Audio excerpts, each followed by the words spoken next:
Welcome to the stretch run, folks. We just lost Mr. Mike Saletta. He'll be back in a second. Here he is. About that. There we go. We got David Harrison, 2022 NHC champion in the house for the Whitney here. We have Mike Saletta, I'm going to call him the tournament extraordinaire, Mike Saletta. So, also known as Puck, by the way. So welcome everybody to today's Saturday, August 2nd edition of the Stretch Run. We're going to have lots of coverage from Saratoga, live racing from Woodbine, Gulfstream, and Monmouth Park. And we will as well mix in a little Emerald here and there. And, I think it should be a pretty good day of racing. How are you doing, folks? I'm doing well, and back in the swing of things. I haven't been on a show in a while, so thanks for having me on. And but I just want to clarify one thing before we get started. You did say also Mike Saletta, also known as Puck, correct? With a P? Yes. Okay, just wanted to confirm that. All right. Yes. See, it's not the Yiddish version or the other word you're thinking of. Right. I just wanted to clarify that before. Yeah. I've been called the other word by some people sometimes. Yes. Yeah. When I spell my last name too, I have to make sure they know that it starts with an S, because for some reason they think it starts with an F, as in Frank. Right. Gotcha. So, well, happy Whitney Day, everybody. Thanks for joining. Hello, Scott. Hello, Alan. Hello, Newman. All right, let's talk. We got this Colonial race coming up here. Colonial race 6. It was the 6 seems like a heavy favorite here. 7 and 9 scratched out of here. Any thoughts on this race, guys? Before I give mine here. Yeah, I mean, it looks like there's some cheap speed up front here, so looking at a closer, and actually, I mean, the 6 looks obvious based on, class drop as well. But honestly, I'm looking at this other the Silly Lily that won last out here at Colonial, switching back to turf. Just breaking its maiden. Yeah. The interesting thing here is, again, this is quick handicapping. I've been focusing mostly on Saratoga today, but I mean, this 6 is going to be awful tough to beat. I mean, dropping out of the 54 SORs, breaking its maiden for 30 at a 36 group, and moved up to 52, 54. A big drop in class today. And then I think the main rival, it's a pretty weak race, is the 10 Carolina Sun, who's the second choice, I believe, correct? I mean, that horse is our third choice, 1 for 27, right? So you're never going to have me playing a 1 for 27 horse with any confidence. And I guess the other alternative is the 3. The 3 is the other, yeah. Yeah, dropping from a 30 to a 16 here. That 30 was a 46 SOR group, so basically similar company. But I mean, to me, the 6 just looks overwhelming here, and it's probably because of that, it's a race I would watch and probably not wager on. Well, 5 favorite looks pretty tough. I'm going to go Oppo, and I'm going to play an exacta, and that they're off, I think. But with the 6, 4, and 1. Yeah, the 4 maybe had a shot here. Third off a layoff, drops down from a 25. That was a 46 similar group. So yeah, the 4 could have a shot here. Yeah. And right now the 5 is on the lead, being pressed by the 8. 6 is in excellent position, so is the 3. The 1 is your trailer, since we did not have time to get the sound up there. Hey, Bob, good to see you. Shane. Joe. Hello, Wiz. See you guys.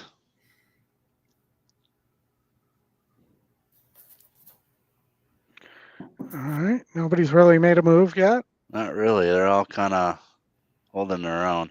Now, can we get the audio for Colonial or no? Yeah, we just didn't. It was off by the time. Oh, okay, gotcha.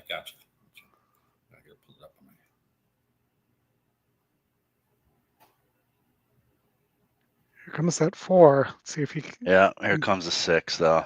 He's flying. Here comes a 3. After the 6. Wow, this is Yeah, gonna it's be going to go close. 3-6. 3-6, I think. Yep. Wow, yeah, 3-6-4. 6 moved too early, maybe.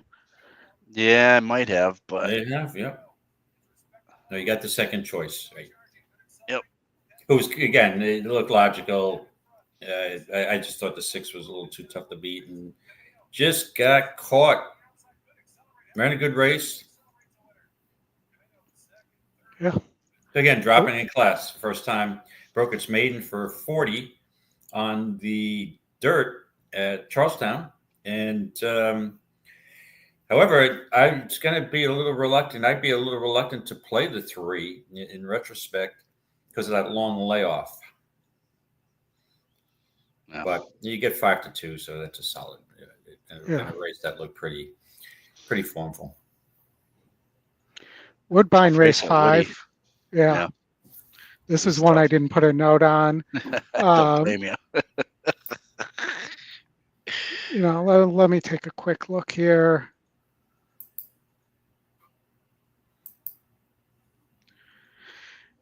At Woody, race 5. Let's see. So I'd be 4, 6. Yeah. 8 in that order.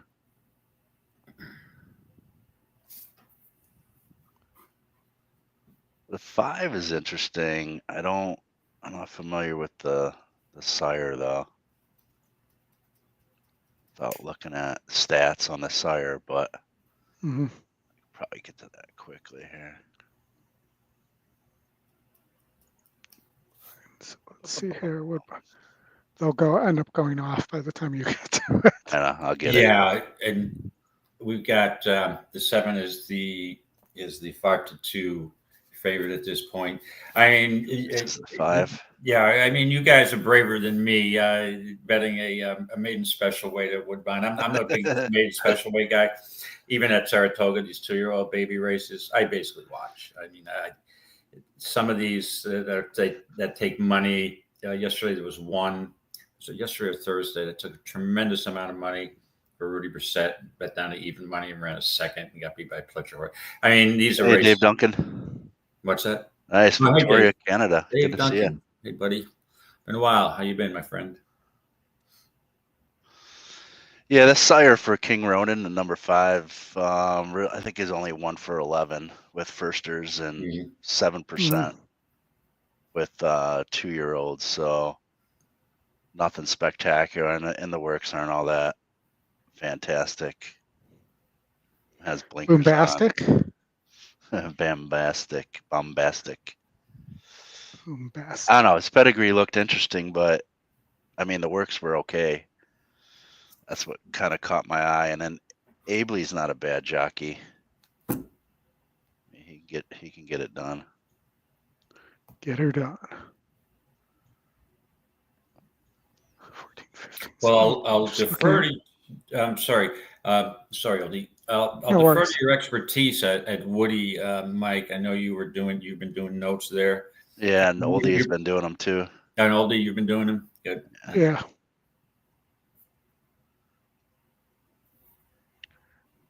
That is correct. 2, 3.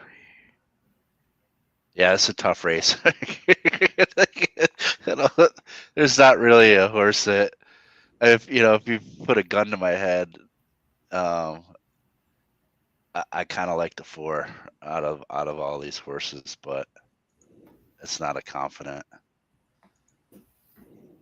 I mean, if I was going to take a shot in this race, gentlemen, I might go with the 2 for the 6% trainer here at a price at 7-1 with the 3 Quadzilla. I like those super speedies. I mean, I don't know if 5 furlongs. And again, that's the pitfall with these maiden races, especially the 5 furlong races. I mean, a lot of these horses are just in to get some education here.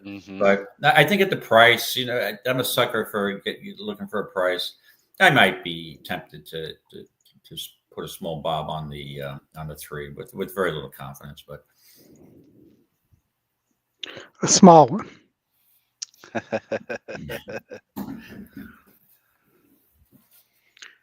All right.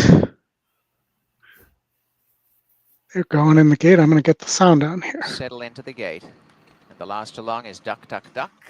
Duck, duck, duck. Goose. And they'll be on their Yeah. of 5 furlongs as the field. If that horse stands wins, up in he's the probably gate what he's going to pretty say well. at They're the all in. at the end. That's my guess. Off their race, and they got out well, and Highway to the Moon came out at a blistering pace, but grabbing the lead is Silent Mort, and showing up on the inside is Dry Saddle, and Racing Handy King Ronan. Duck, Duck, Duck has gone up on the outside and looking for racing room in the center. Quadzilla, they're pretty tight early. Next to last is Spite's Will, and back at the tail is making his mark. Highway to the Moon, a slender lead back in front. Coming up is Duck, Duck, Duck on the outside. On the rail is Silent Mort, the trio by 2 lengths. Kicking into gear now, King Ronan. A length and a half behind them, Spite's Will. In the center, Quadzilla. On the inside, Dry Saddle, and last is making his mark. Highway to the Moon taken on by Duck, Duck, Duck. And they turn together. A length and a half to Silent Mort. Up the inside is Dry Saddle. Duck, Duck, Duck on the outside. On the rail, Highway to the Moon. They're stride to stride, but Highway to the Moon getting a little bit of an advantage now. They're well clear. And then came Spite's Will, and Highway to the Moon will sail on and score well. A lengthening margin by 3 lengths. Second home is Duck, Duck, Duck from Spite's Will, King Ronan, and the time is 58.71. All right, we got about 3 minutes to Saratoga race 7, an optional claimers, 7 furlongs. Now, Bob, that 4 didn't do too well. Or didn't do too well, yeah. Oh well. All right, so let's talk about Saratoga then, and also the start of the late pick 5 here. Okay, well, I'll start off. I just thought this was such an intriguing race. I mean, this is a bang-up race that it just screams out for a long shot here, in my opinion. I mean, this is just a crapshoot. And I mean, I'm tempted to really swing away here with some value. So I'll cut to the chase. I mean, if you look, I know it seems rather illogical, but I mean, Barksdale is the lone speed here. And at 7 furlongs over this course sometimes, I mean, horses can get on the front end and just get brave. I mean, draws the inside post. 19-1. I mean, it's too tempting to me. I mean, this horse has an 89 pace metric. Hold My Bourbons, got the rail. Jose Ortiz is not going to gun. I believe that Dylan will. So I want that horse in a mix somewhere to hit the board. And the other horse that I liked, and I have notes on both of the 2 and the 4, Ridgewood Runner could hit the board here. This horse at times has run some decent races at big prices at 7 furlongs. And in full disclosure, I do know the owner of the horse, and I've discussed it with him. I was actually in the paddock when he ran July 4th weekend. And the key to this horse is this horse has to get out and break and be closer to the pace. And then he seems to have more confidence. So at 32-1, I mean, I want one of those 2, either Barksdale on the front end or Ridgewood Runner, somewhere in the mix to hit the board. Other than that, Credit-Worthy looks logical, but, outside post. So it's too tempting. I think it might give us a thrill for our money. So how'd you see this, gentlemen? Oldy, will you show the EquinEdge screen? Oh, I forgot to hit I thought I was. I have some notes in there on both the 2 and the 4, but I kind of just went through them. I agree with you, David. This is wide open, and I think there's opportunity for a price. And and the horse I landed on was Classic Legacy, coming in from Ellis Park. Had a win at Churchill Downs at 6.5 furlongs for Mott back in May. I know I switched barns a few times here. It's kind of the only concern I have, but been facing similar company as far as SOR goes, and just not getting it done the last 2 races, but running well. Finishing well and strong. and at 25 to 1, I mean, Mhm. for me personally, that's a huge overlay. Been in the money 5 of 6 races at this distance. You know, you got to go back a little ways to where he won last at Aqueduct in 2022 at the distance. But, you know, And this in 5-year-old looked great. Run the yeah, weight well and lately. in your defense too, he's also won at the distance. He's won at Saratoga. I don't know if he's the same horse, Yeah. but and if you look, I mean, this horse has traded places with Ridgewood Runner. Ridgewood Runner beat him on February 8th at a huge price. And then they were right together the race prior to that on December 29th on a sloppy track at 7. So the horse I think is being way overbet is Dilger, who I don't like. Yeah. We'll add to the pace, but this horse, you know, 2 for 12 lifetime. I've had that horse many times before. Then you got Speakeasy. You don't know what to do with him. He showed promise as a 3-year-old, but not the same horse, and now no longer with Pletcher. I just thought, Classic Legacy. I took a long look. I think Pentathlon is interesting and could run well here at 11 to 1. I mean, 4th race of 11, good work out of Monmouth. Has won 2 races over Saratoga and has won at the distance.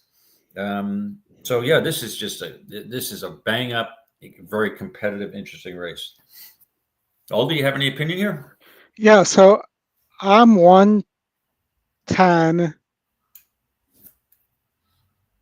11. I think even the 2 has a shot here. Yeah, again, the speed alone. A couple of horses don't get out of the gate. This horse can. Dylan's rather aggressive and got the rail, and I think you make it a thrill coming down the lane here. And Corinna, I did look at Speakeasy, and I see your point. I mean, this horse, if coming back as a 4-year-old, just missed at 7. Had broke its maiden in a really contentious race that was, I believe, on Pegasus Day 2024, and had promise. I mean, and then the next race at Saratoga won easily. Then had some issue in the Allen Jerkins off the layoff, so it's not the same horse, but could rebound. I mean, has got the talent there, but I just don't think that layoff was not the same horse, and but it wouldn't shock me at that price. Yeah, I mean that the other one that we didn't mention is the 5 Dilger for Safi there. Yeah, that's the horse I don't like. I did mention that, but yeah, I at that price, to me, you can't bet, or I can't bet either the 11 or Dilger at that price, and even the one at Hold My Bourbon. To me, there's no value there. It's because Irad's aboard. Irad, and you got Jose on the 1. The 5 and the 1 are overbet. You got a big crowd there today that know the Ortiz brothers, and these horses are going to be overbet. Yeah. Agreed. Should be an interesting race though, but I'm with you. I think a price horse is going to air. Double digit. Being said, Mike, I'm looking at the 1 in the post parade, and I'm like, man, that's a beautiful looking animal. Looks really good on the track. Yeah, of the shorter prices, I prefer the 1 over the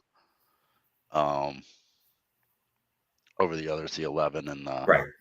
And now the 11 creditworthy has been exclusively 5.5 and 6 furlongs. So I know it is Chad Brown, it's Saratoga, you got Pratt, but I mean it's a Matoli. Until you can prove that you can get the 7, you got to show me at that price. I don't want any part of 5 to 2 and a horse who's never tried 7 furlongs. He comes off a sloppy track victory at even money in a rather weak field. It was off the turf type of race. Actually, this is the first time this horse has tried dirt before, and could, base. Let's see, the GSR on that horse is what?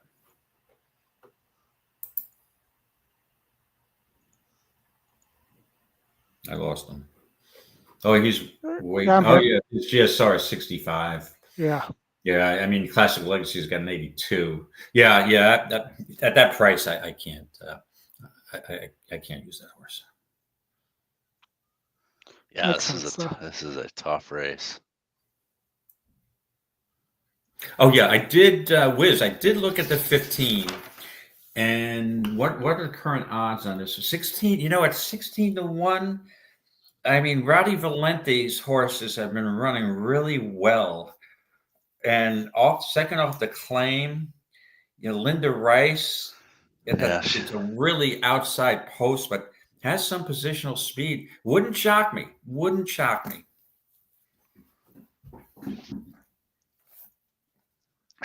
This is a tough race. Yeah, I mean, to me, this is probably the most, aside from the maiden special weights, which I can't get a handle on. To me, this is the most interesting competitive race on the card. For sure. I think the Whitney is pretty interesting and competitive, though. I with all due respect, I totally disagree. I mean, I have a strong Whitney's opinion interesting, there. but not that to me, it looks like a 2-horse race with maybe one other contender in my eyes. But I can see 5 or 6 or 7 horses winning this race. We're getting ready to go in the gate. We're just circling around here. I have the audio up here. They're just coming out of the paddock on my feed, Oldy. I'm surprised they've even saddled up on your feed. Right, exactly. Right.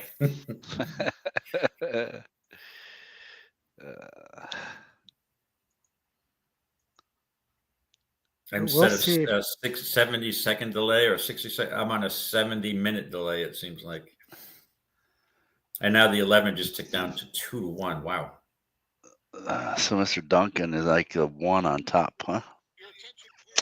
Number 9, Awesome Ruta is a late scratch. Order the stewards on the advice of the track veterinarian. Scratch number 9, Awesome Ruta. Yeah, we didn't care about the 9. Right. Well, that's one long shot that I couldn't make a case for. So would have been easier if it was one of the horses we liked. They could run that horse for purse money only, though. Not that it's going to win any purse money, but. The other horse, we didn't talk about Echo again. I know we're getting at the post, but man, we made a case for about 7 horses in here. I mean, Echo Johnny again. V. We have they're still circling. Gun Runner. I did look again. Echo again. My question mark with Echo again is the distance. This Gun Runner should be able to handle 7, but it's 3 for 18 lifetime. Although has won a race at Saratoga, but 7. This horse is not has some speed, but I don't know. I'm just not feeling this horse at 7. Yeah, it might want longer. Actually, I thought it wanted shorter. Shorter? Yeah. I don't know. Shorter than 7, maybe. Well, it's been racing mostly at 6. Yeah, not and a mile. Just tired. Lost the ground late at a mile. 2 back. I mean, I guess you throw out the sloppy track race against General Partner. That was a fast race. No, I mean, not impossible, but against 9-2, when I think there's other value in the race. Yeah, I mean, you trust his GSR. He probably prefers longer route races more. Yeah, so. maybe. Yep. Yeah.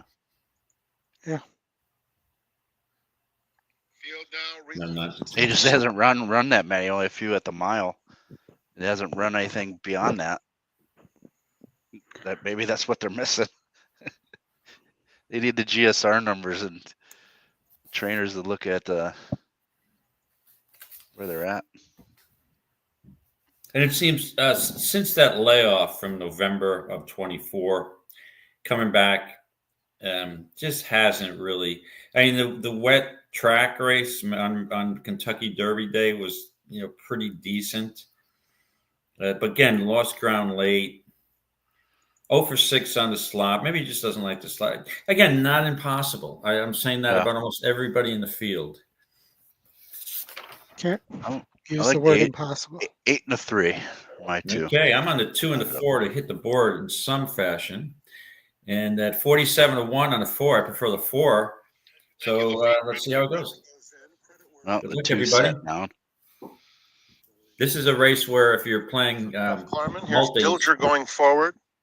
Looks like they're And, way off pick fives on my before. screen, but my sound is not Completes caught the up to line. it. They're in the gate. And they're off. Yeah, Two you're did behind not me. break. And it's a very quick start for Speak Easy, who's joined immediately by Ridgewood Runner. And the gray Hold My Bourbon scoots through along the inside. Ridgewood got out today. Through the opening stages. Just in behind them, Dilger has made it up to Did. third, 2 lengths off the pace. Speak Easy broke on top. Now 4 off them. Creditworthy is next. They are followed by Pentathlon on the inside of Good As I Once Was. 2 clear of Barksdale. Echo again is toward the back of the field.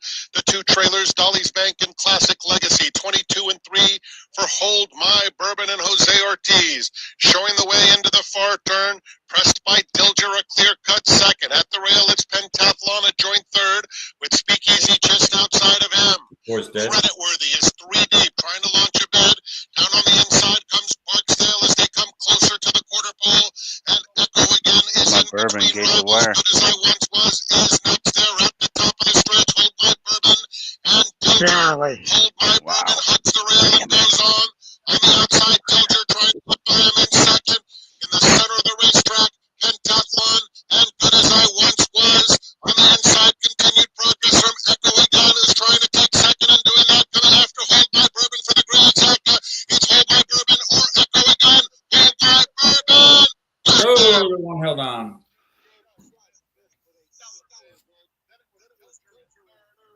I'll have to see if I can figure out why that was so far behind. That 3 was Audio one. coming too. That's why I'm telling you. I think that 3 would enjoy a mile or more. Yeah, you may be right. Yeah, exactly. And I don't know why they're not again, running them there.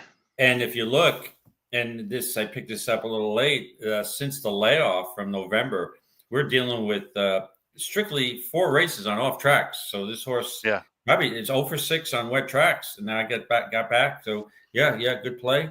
And at 7-2, not the worst. And I said that the horse did look really good on the track. But I mean, if you didn't have, this horse was 10-1 morning. If you didn't have Jose on it, this horse, you probably get at least 5 or 6 to 1. Yeah. I'm going to play a 2-3 exacta at Gulfstream. 2-3 exacta. They're going in the gate here already, so I did not have, because of the going off on top of each other here, I didn't really have a chance to talk about it. And the rainbow. All set. You're another brave man in a maiden special weight.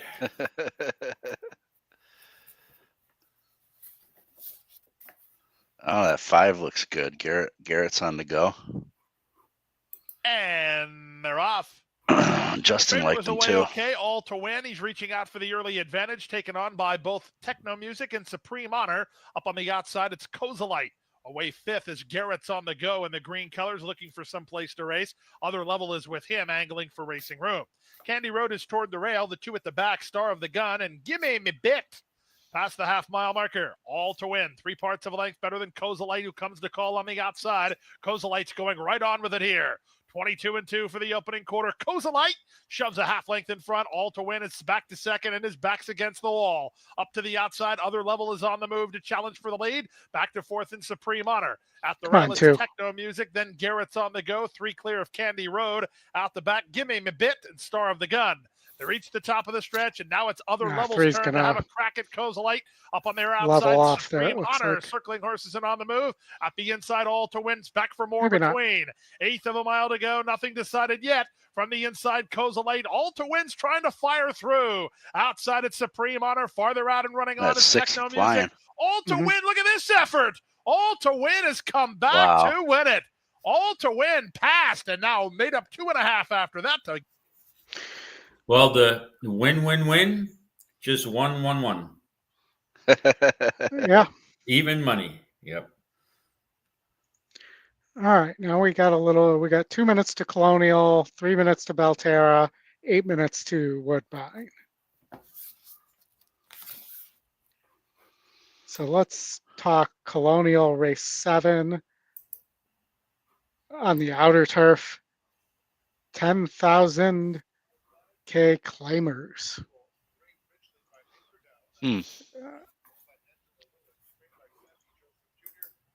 What are your thoughts here, Mike?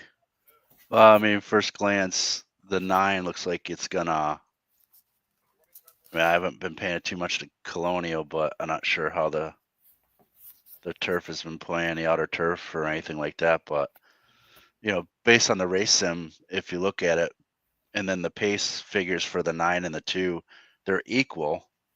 Yeah. But in the race sim, it looks like the 9 gets a clear lead. Yeah, we can watch I the didn't look race at sim. its early speed, but the 9 does look like it's quicker out of the. It may not necessarily be the quickest out of the gate. But out of that post, that's the only question with the 2 inside, and may need the lead, but he falters. That's the question here. Yeah. It's such a huge pace advantage over the field. It's It hard might to be ignore. worth the shot there. Yeah, and in Battle Call, the clear favorite here, has been burning money as of late. Faced 62 SORs recently against 60s here.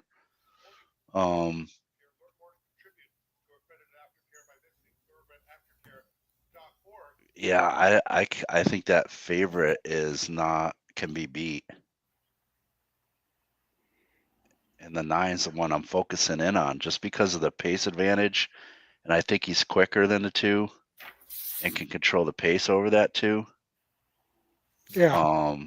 And is, ran in better than the 2 has. And then everybody else is like not even close to that pace. Yeah. The other one that, and again, needs enough pace is the 6. The 6 and the 8 are both going to be coming late, but I don't know if there's enough pace there. The 3 is the one that could sit in what I see could sit mid pack here and possibly get up for a piece, or if the speed stops, be in position. Yeah. Sprinter, second time going long, didn't really do much last time out. You're getting a decent price there. Right. And the interesting thing here, in my opinion, is a lot of these horses have not, besides the prohibitive favorite, Battle Call has won going a mile and a 16th, mostly mile races. The 9 is 0 for 4 at the distance. And I mean, you've got Cinco Charlie, who is stepping up from a $5,000 claimer and probably going to get involved with the 9 early. I mean, anybody? Hold on, I think the course is 4 out. Yeah, the 4 was my other. 4's out. Mhm. I mean, I look at uninvited guest. The 6 horse at 7-2. I think This is a mess. that would be, if I was going to land on somebody here. This horse coming down from or shipping from Laurel, never run a Colonial, but has won at the distance.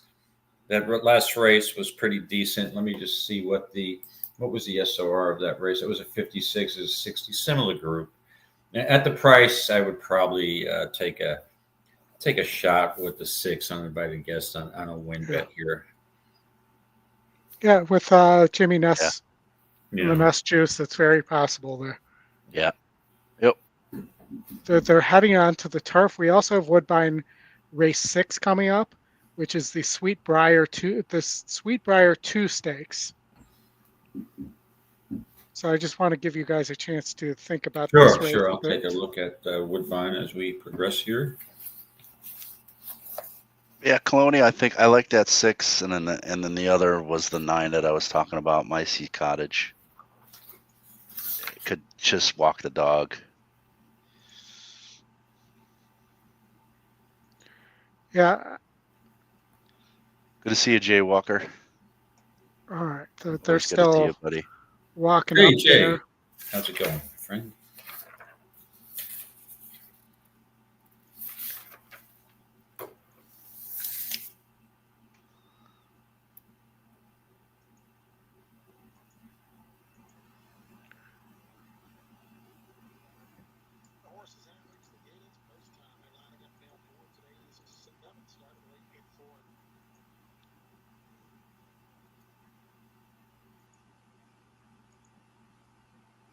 You know, the cool thing I like about the added features in EquinEdge, you guys, is that you can be with Even money especially favorite number the 8. races that we can watch live.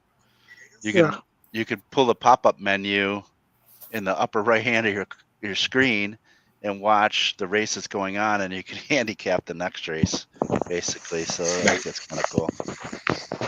Yeah, well, I've done that a bunch of times. Yeah, it's awesome. You know, We unfortunately, got good luck Chuck to the outside. the way the licensing works, we can't stream directly from there on the show. Yeah. Good luck Chuck. Dennis Araujo. Board. Yeah, I'm way behind today. It's probably the ADW. Good luck Chuck goes in. There in the gate. I know what it is. I can fix it in a minute. Yeah, because my ADW. And the race is on. A little bit of a tardy start for Battle. No, I'm doing it through the app. My Which is C the Cottage, the problem. big Oh, color the app is sprints right to slower. the front end once. Yeah. Chico Charlie going to try to hold that rail spot. But My C Cottage is the quickest and is going to work over toward the inside. Buck Wild, a long shot up into that second position. Chico Charlie down toward the fence. It's a length more then. Back to Uninvited Guest. Down along the rail comes hashtag No Wonder, who's now 5th. Being joined on the outside by Good Luck Chuck from 6th. Battle Call's now 7th. The Gray's about 6.5 off the early tempo. After that comes Slippin' Jimmy. The early trailer is Competitive Saint. As My Sea Cottage takes him on to the back stretch. 25.06 seconds for My Sea Cottage. A length and a half to the good of Buck Wild in that second position. Chico Charlie down toward the fence. Battle Calls all the way up to 4th now and tugging up on the far outside to now 3rd. Down to challenge for 2nd and only a length and a half off the leader. Meanwhile, hashtag No Wonder comes up the inside from 4th. After that, Uninvited Guest. Good Luck Chuck is back a couple of spots there. Buck Wild is starting to back up as well. Slippin' Jimmy and Competitive Saint trails. 49.65 seconds for My Sea Cottage, who goes to the far turn. Battle Calls. Sidles right up alongside within a neck. These two quickly put 2.5 on Chico Charlie, who's back in 3rd. Uninvited Guest, hashtag No Wonder. They're 4th and 5th. Slippin' Jimmy has gone by a few rivals. Is up to 6th in the red and white stripes as they come around to the top of the stretch. My Sea Cottage, Battle Call still ahead back as these two face up to the top of the lane. Chico Charlie trying to pick them up from 3rd. Hashtag No Wonder. Very nice call. Down the far outside, Slippin' Jimmy. My Sea Cottage and Battle Call. They're a length and a half in front of Chico Charlie, Slippin' Jimmy. Those two continue to come on as they have a final 1/8 of a mile left to go. My Sea Cottage on the inside of Battle Call. Chico Charlie and Slippin' Jimmy. My Sea Cottage, Battle Call. My Sea Cottage trying to go all the way. My Sea Cottage, good call, Michael. He hung on. It's looking iffy there for a minute. Yeah. I mean, for a good portion of the race, was looking iffy, but was able to withstand the pressure. Woodbine, I'm going to say that I like the 4 here, Ticker Tape Home, a lot as they go into the gate. They're not going to give us a chance here, but We're on the same page here, Oldy. I believe that this horse now getting back to this is a firm turf course. Had 2 synthetics and 1 good turf course in its since the layoff. Now gets back to I think it looks like this horse might want a firm turf course and runs back to July 21st of last year. Has a big shot here at 7-1. Yeah, I think the other logical choice is getting bet down is Loon Cry, the 11. Right. As a silver Not badge much there. speed and needs a contentious pace outside post. But yeah, Clement is so hot with everything he's sending out the track. Obviously a contender. Yep.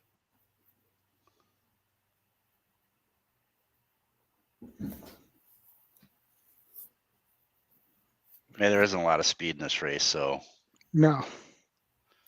Right, and the 4 has a lot more positional speed or tactical speed than the 11. So that yeah, the 11 needs a little bit of a good luck, everybody. pace up front. Might get it if the way this is starting out, though.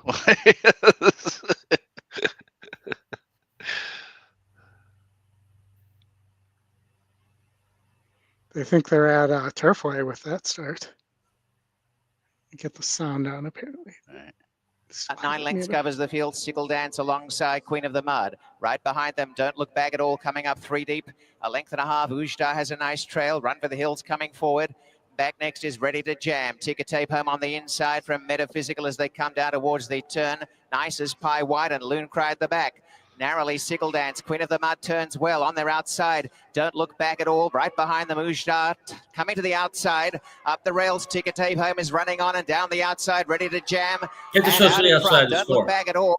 Finishing well is Ticker Tape home through the pack behind Ujdar, who's there and down the outside. Ready to No. Jam. And now Ujdar asserting some authority. Maybe. Ujdar's gone to the front, ready No. to jam on the outside, and Ticker Tape home up the rail. Ujdar goes on to win. What a great start for North America for 1-3. Ujdar. Ready Good to call, jam. Bob Jackson. Tape home, a Metaphysical Got runner that winner well, on and then top don't there, look buddy. back at all. call. 1-7-98. Emma, the Whitney hasn't run yet. It's 5:40. The $100,000 Tyro Stakes for 2-year-olds going All right, 5. we got time. Monmouth, I believe, coming up next. And then we will be All right. Gulfstream and then Saratoga. Looks like so we got a 5-horse race at Monmouth with a 1-2 favorite. Psh, we're And beating it's David's favorite type of race. it. It's a turf sprint. 5 furlong turf sprint. Okay. 5 furlong, 2-year-old. Right. That's an absolute hard pass for me, as you know, gentlemen. I'm just gonna. I like the 8 just because of the name. Kind of like gin and juice, but win and juice. Yeah. It But in all wins the race, seriousness, it honestly has a chance, to be quite honest with you. I mean, it did win last out against 50 Group, so it's obviously moving up. If you want to call this a stakes race, I guess it's a stakes race, but 2-year-olds on the turf. it's training well. Apart from the name, Ramsey's I been think pretty good. Hey Nene is a pretty cool name too. But that's, I don't know. What's the race number on the 7? Okay, I'm on the 7. Look at my notes real fast. Yeah, I think Win and Juice has a chance here. 9-2. All right, so What's the will pay say 1, here? 2, 3, 9, 10 is the scratches. 1, 2, 3, 9, 10. Yeah, it's second choice in the will pays too. But by a significant amount. It's like Yeah, the 5 is like 3-1 less, or roughly 4-1. I have it as 5, 8, 6 when I include the scratches. Yeah, makes sense. I mean, those are the logical choices. It's just these short fields. For some reason, the favorite. I wish I Yeah. had stats on it, but they don't seem to win in these short fields like this, especially when they're and that well. I don't know if I favored. would take I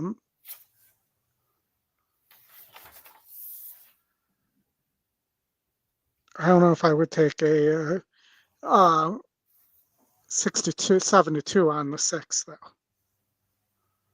I'm telling you, man, I kind of like it at 8. And maybe You're looking if I at did, it would be in an exacta with the 8, and I would just toss the 5 altogether.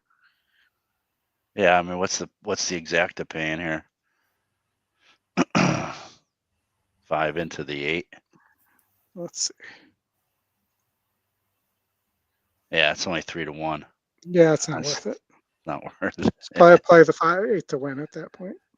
Yeah, there's only 17 grand in the pool too, so it's not like, I don't know. When you look at it, yeah, no, Mike, I might agree with you. The 8 as the second choice, I guess, has a shot. But, with a short field with a 1-2 shot who's 41%, got a 41 win percentage, I would just pass this race and not get involved. Well, is there something you could double into the next one? That's what I was looking at. Well, and 3 is the more, and oh man, this next race isn't all that easy. Yeah, so you have to go. You're looking for a double with a 5-horse field with a 7 probably. Well, I can't say this is not actually a 7 first time turf. You never know how the 7's going to run in this race, but and then you got to double it into a maiden special weight New Jersey state bred race. So yeah, it makes it a little different. I would not double into anything in the next. That's a crapshoot. I like a little bit of the 6 in the next for Denny. I know it's been all over the place. Yeah, it's 3 or 6. And maybe Martin isn't a high percentage trainer, but he's 1 of 4 with first time starters. There is a first time starter there.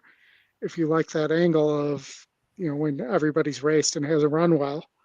Yeah, I just don't. I don't like the next race at all. I would not double into it. Right. The only thing that piqued my interest here in the 8th race at Monmouth was, if you look at the 7 Purple Lulu, I mean, this an 11-horse field back on the 27th of June. Horse just got totally eliminated at the bumped and steady start, so you throw that race out. I'm not big on these El Postinos, as sometimes, in my opinion, they take a little while to develop. But, I mean, at least the horse had an excuse for John's service. Vargas is pretty hot.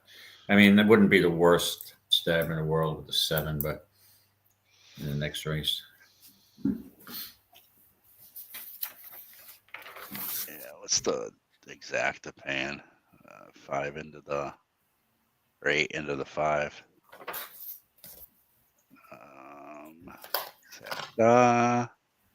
7 to 1. I prefer that over 3 to 1 in reverse order.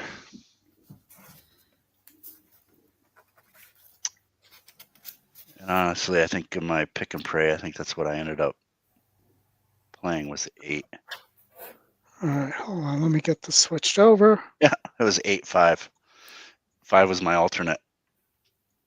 There you have it. Are you in, Mike? Are you in the Really outside post? Not the NHC. The 210 one? I'm in that one, but I'm in the Race Lens one. Oh, okay. Yeah, the free. We're ready to go in the Tyro Stakes.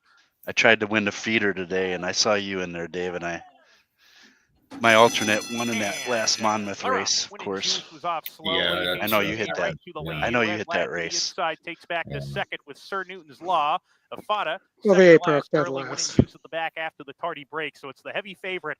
Hey, Nay, who clears off here, leads by a length and a half from Sir Newton's Law in chase mode second. He's about 3 lengths ahead of Ifada and Red Lad to the inside, winning juice at the back as they go into the far turn. Hey, Nay, the 1 to 5 favorite says, "Come and catch me if you can." Opens up 2, goes well. Sir Newton's Law under a ride and losing contact with that top runner around the turn. Red Lad down on the inside, trying to advance position and slipping inside of Sir Newton's Law. Far outside is winning juice. Nice, they're off the turn. Paco Lopez takes a peek back and now asks for Hey Nay. Come on, hey, get there. Opens up by 4 lengths with a furlong to go. Now it's that 5, no. almost 6. Hey Nay, 2 for 2 to kick off his career. And he's a dominant winner of the Tyro Stakes. Hey Nay clobbered him. Winning juice was second. Red Lad third. Pace money. Newton's Law was 4th. Big space back to Ifada in 5th. All right, Gulfstream 7. Dave Duncan, we're kind of crushing it. All right, Gulfstream 7. We have an interesting pace horse here in a pretty paceless race, at least, in Sir Ascot, the long shot. It's the kind of price I like. Yeah. Yeah, and 1-2 back at this distance against weaker up in class, right? Yeah.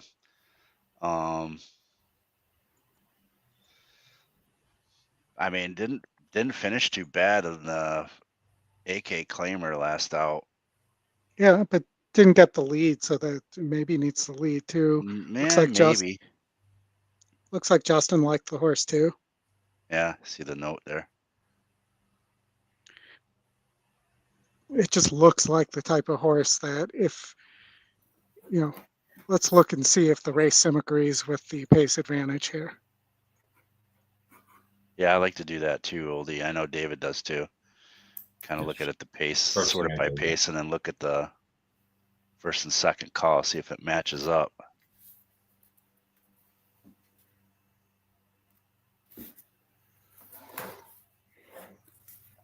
Definitely is not going to win the race sim from what I'm seeing on the race sim, though.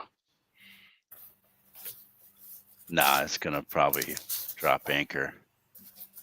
I mean, the 4's been burning money, but been facing tougher. Yeah, I mean, been kind of all over the map though, and how it's running because they don't know what to do with it. That effort against 52s though from 324-24 probably is better than this group. Yeah, that horse might be tough to beat, to be quite honest with you. I mean, unless they get into some kind of I just don't see the pace heating up at all. The horse I was looking at, if it can be forwardly placed, is that 5 Willow Warrior. 5, yeah, second choice. Yeah. Second win percentage as well for Baxter. But again, another horse that's kind of been all over the place in terms of how it runs. This group is not the best in the world, to be honest. I mean, they're all of and for the most part of equal stature, right? And it's all going to come down to the pace of this race, and there isn't any. I mean, we could take a look at Mr. Breezel in that 4:14:24 race. Was that the one I said? No, 3:24:24. If somebody can keep an eye on and let me know when they start going in the gate, it's Gulfstream. It could be a while. Mm-hmm. Yeah, it'll be a while. They're still doing post parade. Right, I'm actually currently watching the post parade for the Fourstardave at Saratoga. All right, I said 4:20. I said 4:24:24, right? Yeah. Let's see. And the race number is it is race 5. They're heading over to the turf or the Tapeta. The Tapeta.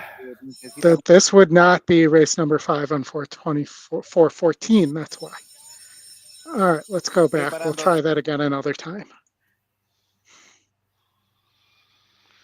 with the new toy there. Let me just, I don't think there's enough time to pull it back up again. It was 4:14, not 4:24.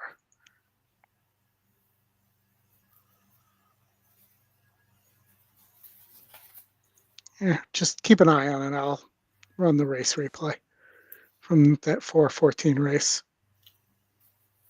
They're at the pole. I still pulled up the wrong race. It was 3:24, guys.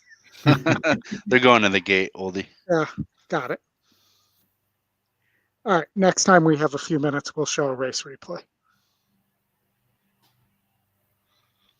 Yeah, I'm curious about Saratoga. Man, this is going to be a good race. Oh, the Fourstardave with another bang up. Yeah. Grade 1. My God. I really like Johannes here in the. Me too, Oldie. Horses are at the gate. I'm out. No. Monica up and moving in for no race number 7, the 2-1 favorite. Johannes. Mr. Bryzel. Yeah, coming off a layoff like that, shipping Saratoga, never been over the course. 5-1 for Paxton. I just find a lot of these West Coast horses prefer a very firm turf course. Paxton to they've had a the lot outside. of rain at Saratoga. I know they're calling it firm, but that's a horse I don't like. Good start from between horses for Calvino. Yeah, Saras got ridden for speed Prince. up on the outside. Noble Star won't be far away. Mr. Bryzel just behind them. Stone Cold Flex is at the rail. 3 wide is Triumphant Road. Will of a Warrior is coming away only ahead of 2 in the early stages. They are Paxton, who's 4 wide, and the early trailer, Legal Maneuver.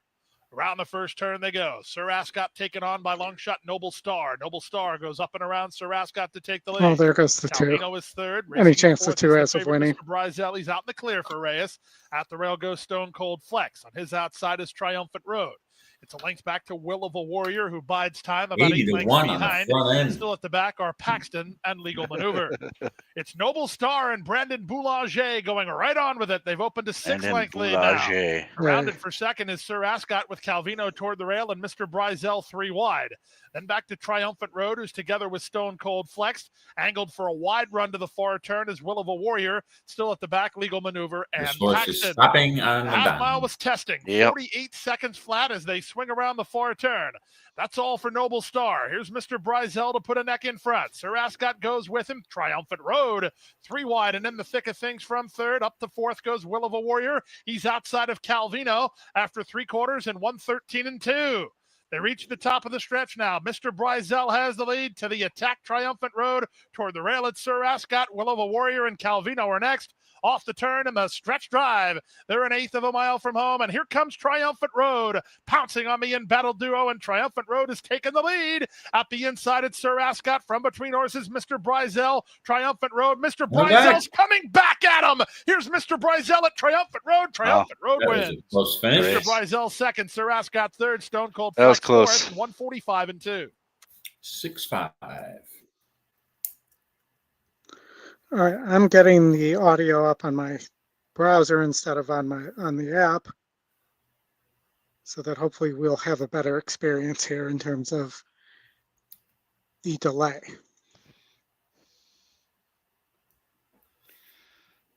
So who do you like here, David?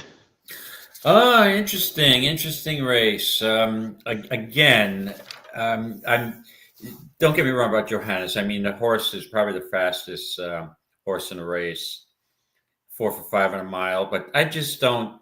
Again, at that price, always generally is on a firm turf course. I know they're calling it fast and firm, fast track in the main, firm on the turf, but had an awful lot of rain this week. It's not the same course, obviously, than the West Coast turf courses. So that's why I would fade that horse. Anytime I see someone, and I don't care what the class of the horse is, that has a pace advantage like my boy Prince does, and Jose Ortiz picks up the mount. Right. At a 94 pace metric, and the next nearest competitor is 63. I mean, that is a significant pace advantage. And this is only a mile race on the inner. I mean, this horse could get a clear lead. And, again, at night, 20 to 1, I'm not necessarily looking for this horse to win, but, hit the board, hold on possibly.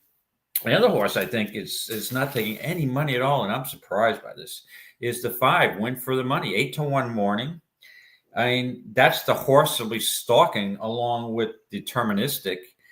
The Kelso wasn't bad. He was coming off a layoff there and stalked the pace and kind of probably needed that race. Had a bullet work on the 23rd. And I mean, for Cassie, I think the 5 is live too. So I'm on 2 long shots again, the 2 and the 5. I like the 8 and the 7 underneath. I think there's more of a pace here than the pace number is suggesting. I think Deterministic is going to go. Spirit of St. Louis, quietly becoming an all-time New York bred. Earnings of $1.8 million as he takes on this open company yet again. But I think I'd be Deterministic in second, and for Spirit of Godolphin St. and Louis Michael third. Stidham. Tony D, good to see you, buddy. Been missing you, man. We were just talking to Al and I were just talking the other day and said, hey, we haven't seen Tony in a while. It's good to see you, buddy. Right up to the gate. Goes in. Yeah, there's a lot of good horses in this race. You can barely hear it, Oldy. I don't know if you have it on speaker or not. Deterministic is hustled hard. There you go. And my boy Prince is quicker naturally and takes command into the first turn. Win for the money comes away in third. Gentlemen, I'll be right back. Enjoy the race. In between horses in third. And Laganos All right, David. off the pace. It's another couple. Back to Neat as they round the clubhouse turn. Just inside of him comes Intellect. Think Big is next. Cucino steadying just slightly. And Johannes is at the back of the field, guided to the outside. The opening quarter went in 23 and 4/5 seconds. It's My Boy Prince showing the way, tracked by Deterministic as they run down the back stretch. Down on the inside, Win for the Money is racing a joint third. Laganos is next. Spirit of St. Louis. Still light, Oldie, if Those two. sound. A half that went in 47 and There you go. 2 more lengths. Think Big on the outside of Intellect.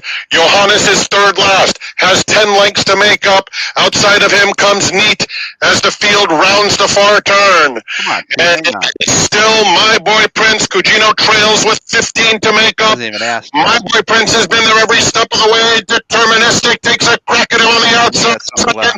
Laganos in Tell me you got something Wins left. for the money is in fourth. Johannes still well back, has 7 or 8 lengths to make up. Think Big on the outside. Deterministic takes command in the final stages and starts to Another horse open in up. front. Another tremendous effort from Deterministic, who wins the.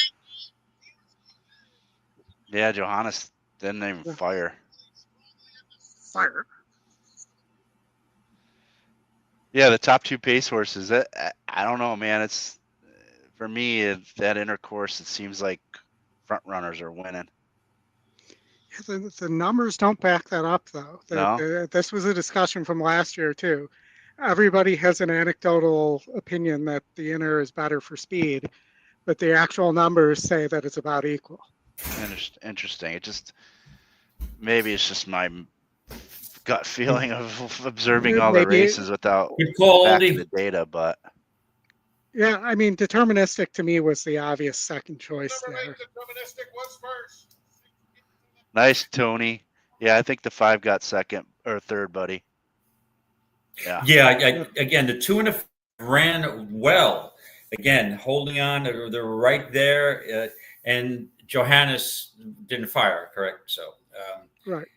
that's a concern I had here. But yeah, Deterministic, obviously, the way Miguel Clement's barn has been going, it just unbelievable and made sense. But again, I was looking for price horses, and I did get a third for the 5, right? So 5 did hold on for third. Yeah. I don't think I had anything exactas or anything. I had the 2. Damn it. Colonial. Gentlemen, thoughts on Colonial? Race 8. We're 3 minutes from the inner turf, going 5.5. At least it's not a maiden race, guys. Mm-hmm. Looks like some early speed. And remember, 5.5 tends to be a tougher distance to go gate to wire than 5. Fire. But I think I like the 6 here. As I look at it closer, quick tempo, you're getting 4-1. There's an E morning line angle there. And why take 2-1 on a horse that the race sim loses the race sim when there's a horse that does better there? Or maybe you take the 1 just because of the amount of pace here as well, even though it's a pretty big step up in class. Could get the pace set up. The 6 for Ness, though, it has won 4 in a row, including 1 at 5.5 on the lead here. Thoughts?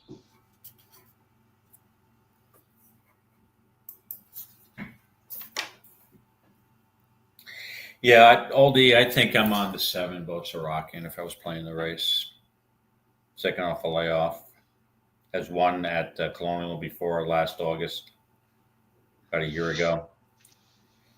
Has the speed. It's going to face some pace pressure, right? But I just think, let me see here. 9-5, I'm always looking for a better price, but let me just see something else here. And his last start at Saratoga got off slow with a bump break, so you throw that race out. Yeah, this horse maybe. Let me just see what's the pace metric advantage here. Not really advantage. The 6 is quick also. Yeah. It's more of a pace disadvantage. Yeah. I don't have a strong opinion here. But I just think the 7 outclasses the 6, and I would be on the 7 horse here. Again, 2 to 1's not giving any price, but I don't see anything else I'd be interested in this race. I agree with David. Well, and I'll also say that the price on the 4, who looks like it can rate a little bit as a long shot, is not very good. I would want more than that. It hasn't shown yet, Tony. All right, they should be. Let's see where they are here. I'll get the audio up for Colonial. Yeah, I have no opinion. I'm kind of with David's assessment. Looking at it, got the speed. Seems to be the classier of the group, and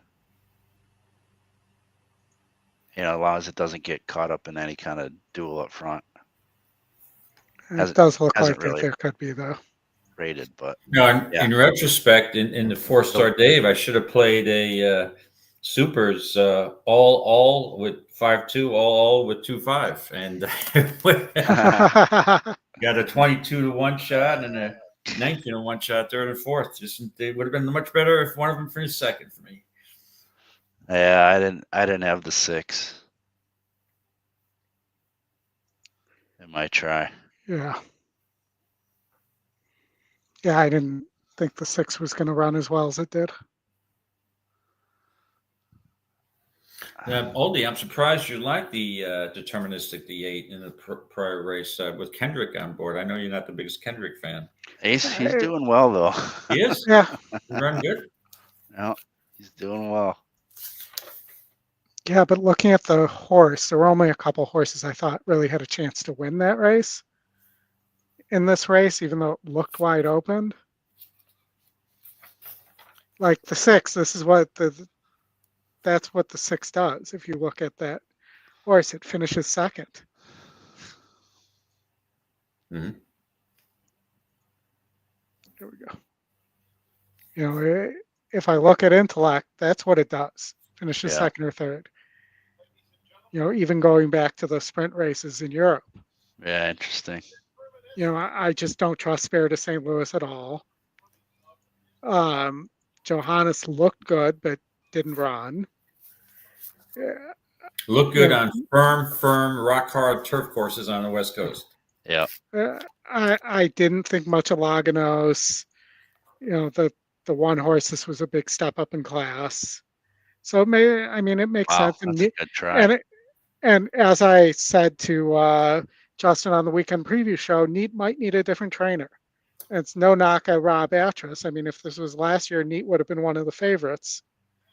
But the horse might need a different approach. Well, he's had so many bad trips also, and that 10 post didn't help him out at all.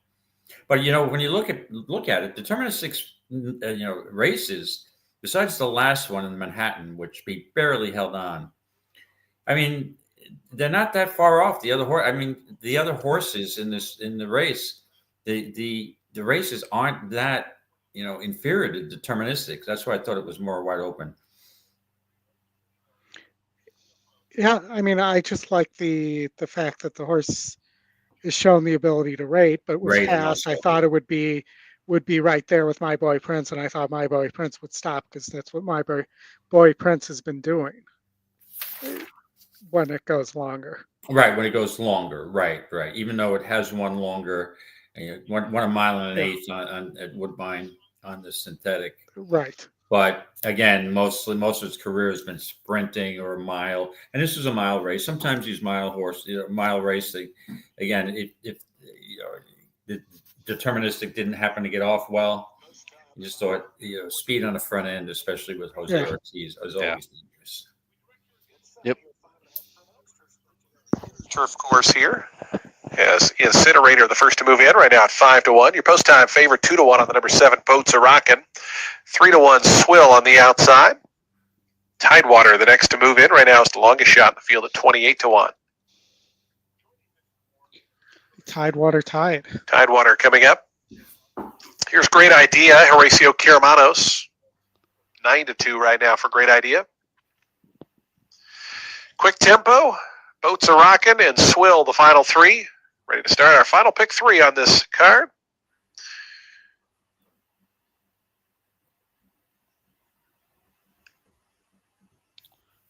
Winning on Swill, Daniel Centeno to the outside draw. Swill coming up. And in. They're in the gate.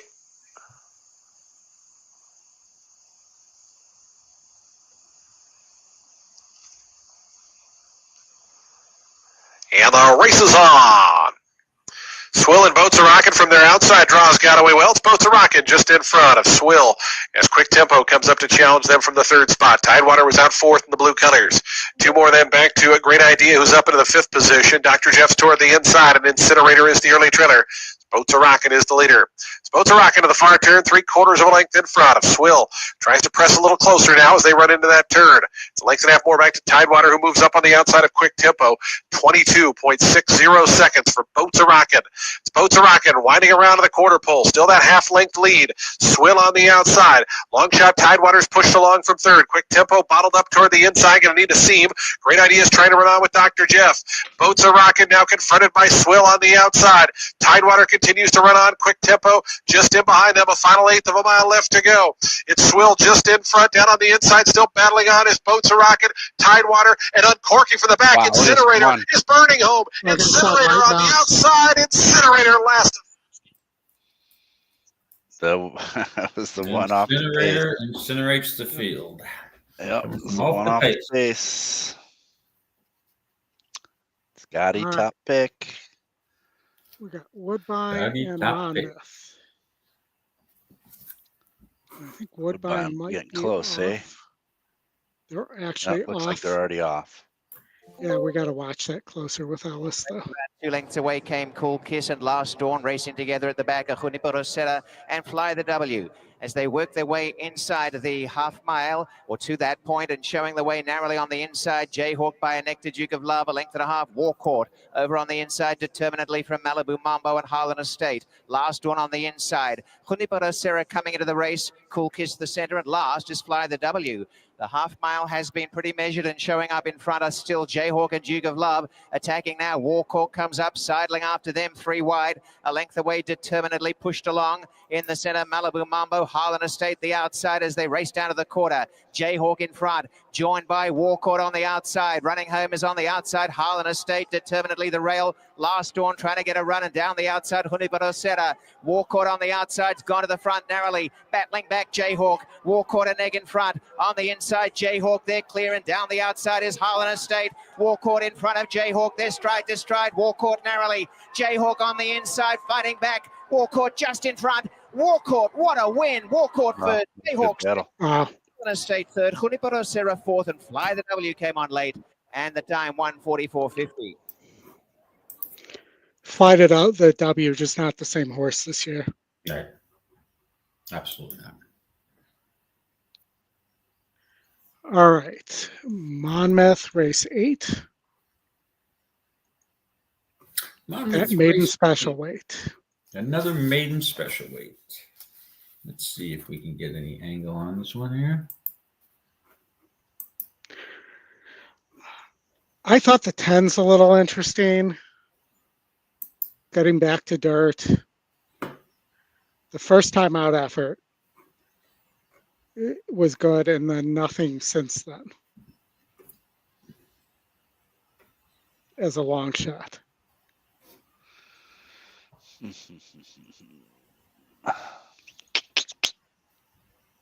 What do you guys think? I'm going with Purple Lulu. Purple The seven. Lulu. Yeah, I had an excuse last time out. didn't lift a hoof, but yeah, give any look at horse this race. one race over the track, and that was obviously a throwout race. So get a good price here. Well, I don't have much confidence, but that's who I would use. I wonder if Matt Miller is going to bet on Beth. There you go. He could very well just do it. No doubt about it. Yeah. Gosh, I am not a fan of this race. It's probably why I skipped it.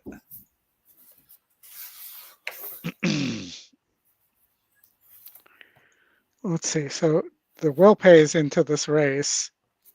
The 2 and the 3 are the 2, 3, and 8 are the favorites in the doubles here. Yeah, Salt and Light, the top pick, Scotty pick. You know, assuming that the pace is a little bit heavy with the 4 and the 10 up front, could get the trip. Do you trust the jockey? I don't trust the jockey though. To get that trip, though. That's what jockey don't you trust? Gonzalez, Jorge Gonzalez here, who is 9%, 0 for 6 with the trainer. That's the only concern I have.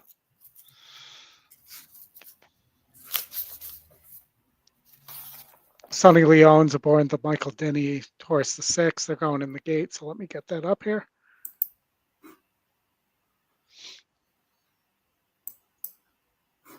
Trio of impressive victories going on in the Tavita. And like you, the only son of Valiant Minister is the lack of Lasix for this. Is that going to affect? Lack of Lasix. Sounds like a name for a horse. Sugar Plum, the first-time starter. Yeah, Salt and Light. Yeah, well. It's hard to bet on that 3.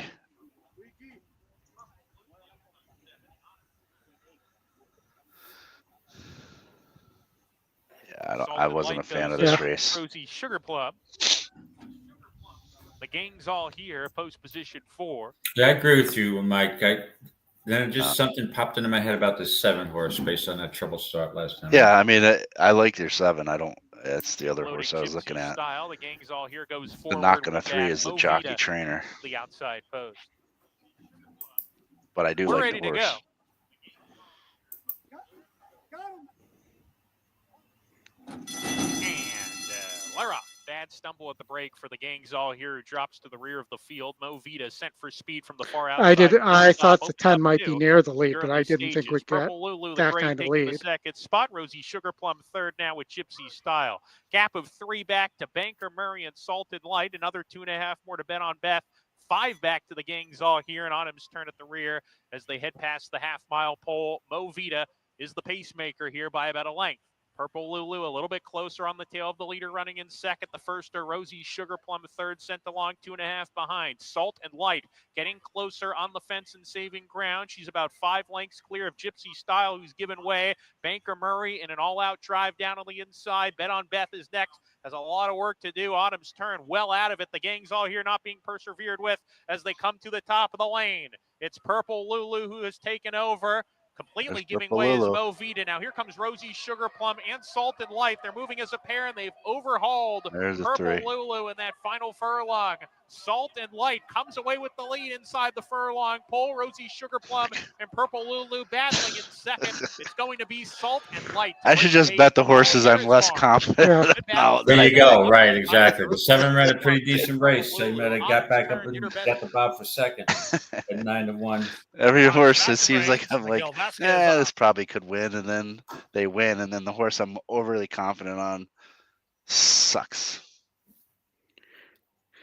All right, gentlemen, do we think Forge Steel in Gulfstream Race 8 is the bee's knees at 3-2 here?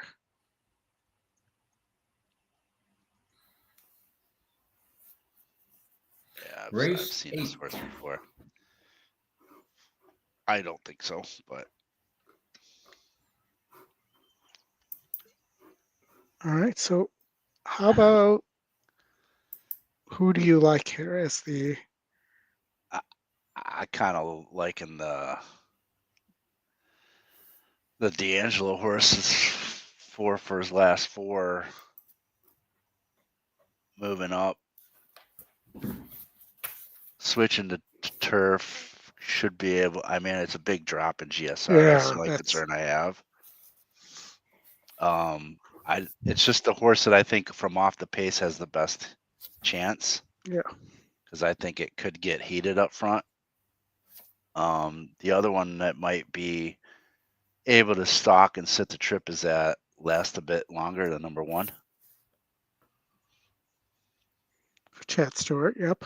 Yeah. But I know it's a long shot, but what about the other Safi here? Are you talking Reach about for the the 5 rose. Culpa? What did you say? No, the other, not the other Safi, but the other Safi. the 8 Reach for the Rose. Yeah, I'd let that horse beat me off that layoff. But I'm interested in the 5 a little bit at that price. I might do a 4-5 exacta. With the 1, I thought the 1's got a big shot here. But the thing with Culpa, I mean, it looks to me that this horse may be late developing, and it just seemed to be improving with each race. And I mean, that was a score at almost 23-1 last time out. Obviously, steps up first time facing. You got a stakes race here, but I mean, maybe just a late developing horse. So I'd have a little bit of interest in the 5 here, Culpa, probably along with the other Safi. How about a Safi triple exacta? 4, 5, 8 bucks.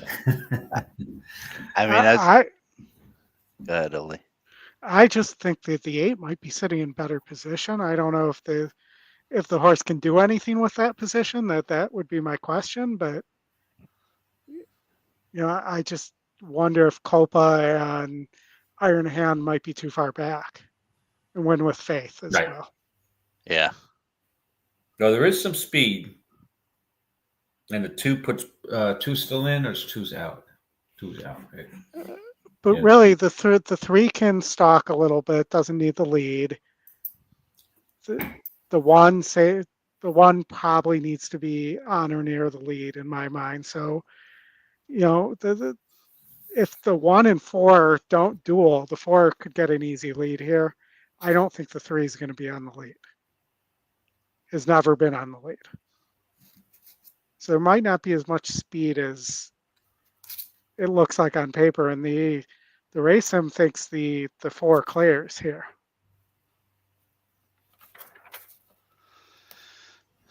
Even with the 1 in the race? Yeah. On the rail. I mean, last time this horse had the rail, was gunned. That was on the dirt. Yeah, I think there's enough speed for the 5 to make a late flying close here. I'm not sure that it's be good enough for the win slot, but maybe hitting the board at a nice price. 16. Yeah, looks like they're going in the gate. I'm on the 1. All right, Mike's on the 1. I'm on the 4 and the 5, with preference to the 5 winning. Yeah, I'm going to go with the. I'm going to go Oppo here. I'm going to go 8-3. Because why not? I made my arguments for both. If you want to put the 4 on the front end in there to get a piece in your try, I could see that happening too.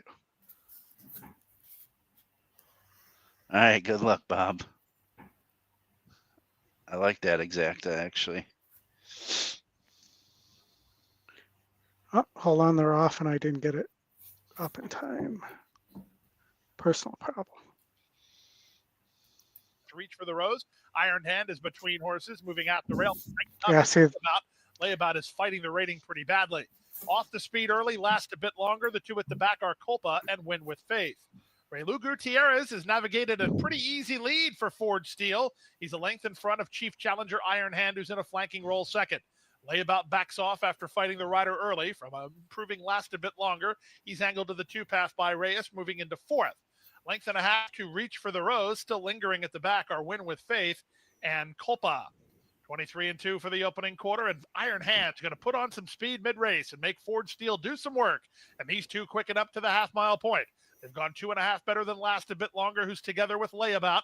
Out in the middle, White Blinkers Win with Faith. Tries going to pretty fast here. For the Rose. Yeah, I'm kind of liking where that one's sitting at the 46 moment. and 2, Looking and all they right. come out of the far Here come the turn. closers. Up front, it's Ford Steel and Iron Hand, who now continue to spar. They're 3.5 lengths better than Last a Bit Longer, who's rallied into third. Fourth is Layabout. Win with Faith trying to grind home while racing. Well, in both fifth. our other Quarter of a mile Saffies, remains. David, don't seem to be 9 doing flat. anything. On the outside, Iron Hand toward the Track 'em inside. down, Ford baby. Steel off cover. Last a Here Bit he Longer comes. tries to pick up the Get inbound up, duo. baby. They've been hard at work for half a Get up. mile. They come past the 16th pole. Last a Bit Longer There's a lifting. 3. Here's Iron Hand. Come on, Here's get- Layabout on the come on, outside. come on. Layabout's cutting down the leader. Layabout Boom. in time. And 3 comes Just from a off the much pace. improved racehorse. It's Layabout who wins the Bears Good Den. call. Oh, you had your Last a 3 Bit there. Longer. Holy- 132-3. Damn. Tony D had a 3. Nice call, buddy. Good job, Damn. Tony. Good That was a call, good race. Tony D. Good race. We got All right. Toga next. Toga. We got Toga. Toga in 6 minutes. Another interesting stakes race. So what a card today. Yeah, great card today. Yeah, I'm interested to hear some of your thoughts here, David, especially on these on the 7 horse, Hot as Hell. Yeah, you know, it's always a problem for me, Oldy, playing these Euro shippers. I've seen so many of them over the years that I lived in Saratoga Springs, being at the track, I can't remember half of the names of these horses who are just overbet and coming to Saratoga, and they just don't run to their odds. Yeah, from what I've heard, the 7 is the real deal. You know, the company's been keeping over in Europe, the Irish Guineas, the Futurity Trophy. But I mean, you got to show me you can compete over the U.S. turf course here. I mean, it's a little different than coming over later in the year, in my opinion, going all the way to the East Coast. So I'll cut to the chase here. I think, you know, test score is going to be real difficult to beat. That this horse maybe just keeps improving for Graham Motion. I mean, he's got the 24% win percentage shot here. But the horse I really am interested in here, Oldy, is the 9 World Beater. This horse just seems for Riley Mott to be improving. I like horses who gradually improve with each race. And that's what I'm seeing here. I mean, after the maiden race, this horse took a little while to get going. Broke a maiden at Churchill at 5-2. Then right up to an overnight stakes, the Woodbine 273K stakes. And at 7-1, you know, closed at a mile and an eighth. Then the Belmont Derby grade 1. Yeah, was it a grade 1 type of field? Maybe, maybe not. But Luther came back and ran huge yesterday. He finished 3rd in that race. And I thought that World Beater ran a hell of a race that day at 11-1. And it may be the horse here out of Oscar Performance. I'm a big Oscar Performance guy. One of my favorite turf sires. I just think this horse may be the one that's got more upside than some of the other U.S.-based horses. So I'm going to be with a solid win bet on the 9 World Beater and a pretty nice exact 5-9. And my other horse that I think can rebound with the switch to that is the 6 New Century. So I like not necessarily in that order, but the 9, 5, 6. And I will actually play a triple and exactas with those 3. So it's funny because you're going to be surprised what my picks were then on the weekend preview show. Okay. Because I was 9, 5, 7, 6. Okay, how about that? I'm sorry I didn't listen. I was tied up on Thursday night, and it's been a busy week, so my apologies. But how about that? We're on the same page. I don't know if that's a good or bad thing, Oldie.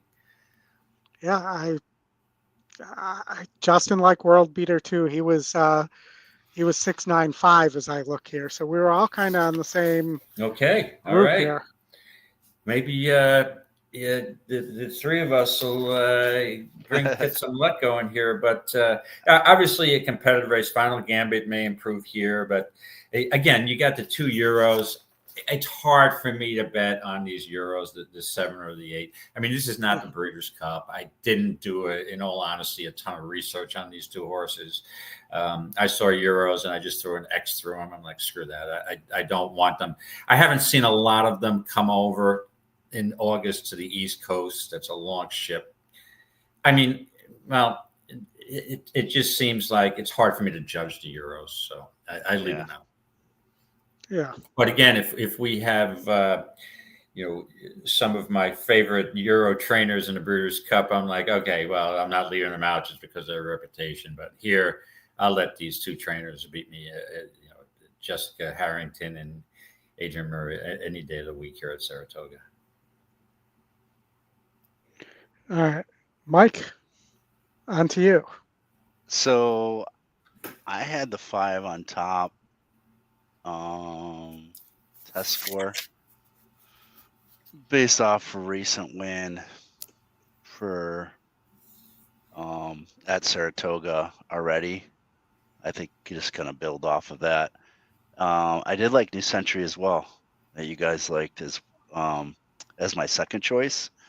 I didn't take a look at World Beater. Final Gambit was the other horse. I know you guys weren't too keen on Final Gambit.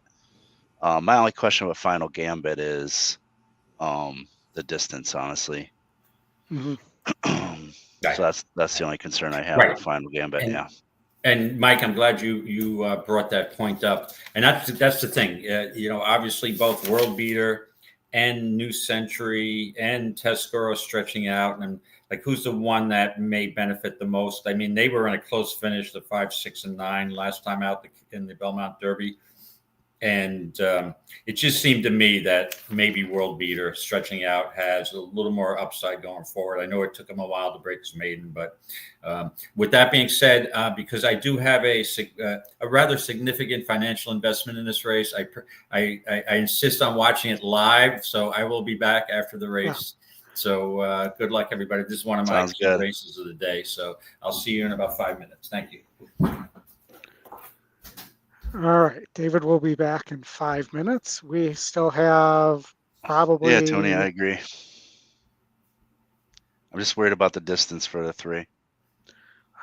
I don't think it's the distance. I think it's the pace for the 3. I mean, that horse comes from the moon. Oh, it does. But and those wins have all were on synthetic. I think that's more the issue is that. Yeah, I just think he likes shorter. I mean, 9 furlongs he was just fine at on synthetic. I just think he may prefer synthetic. But that's, if he doesn't win, that's half a dozen, whatever the reason is, he doesn't win. Lots of money in that late pick 5 pool, guys. Wow. All right, going in the gate here. It's post time for the 7th running of the Saratoga Derby Invitational, Grade 1 event.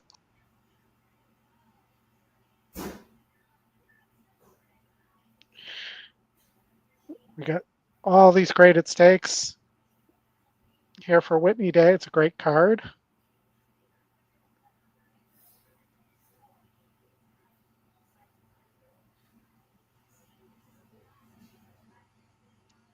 Last few left to load.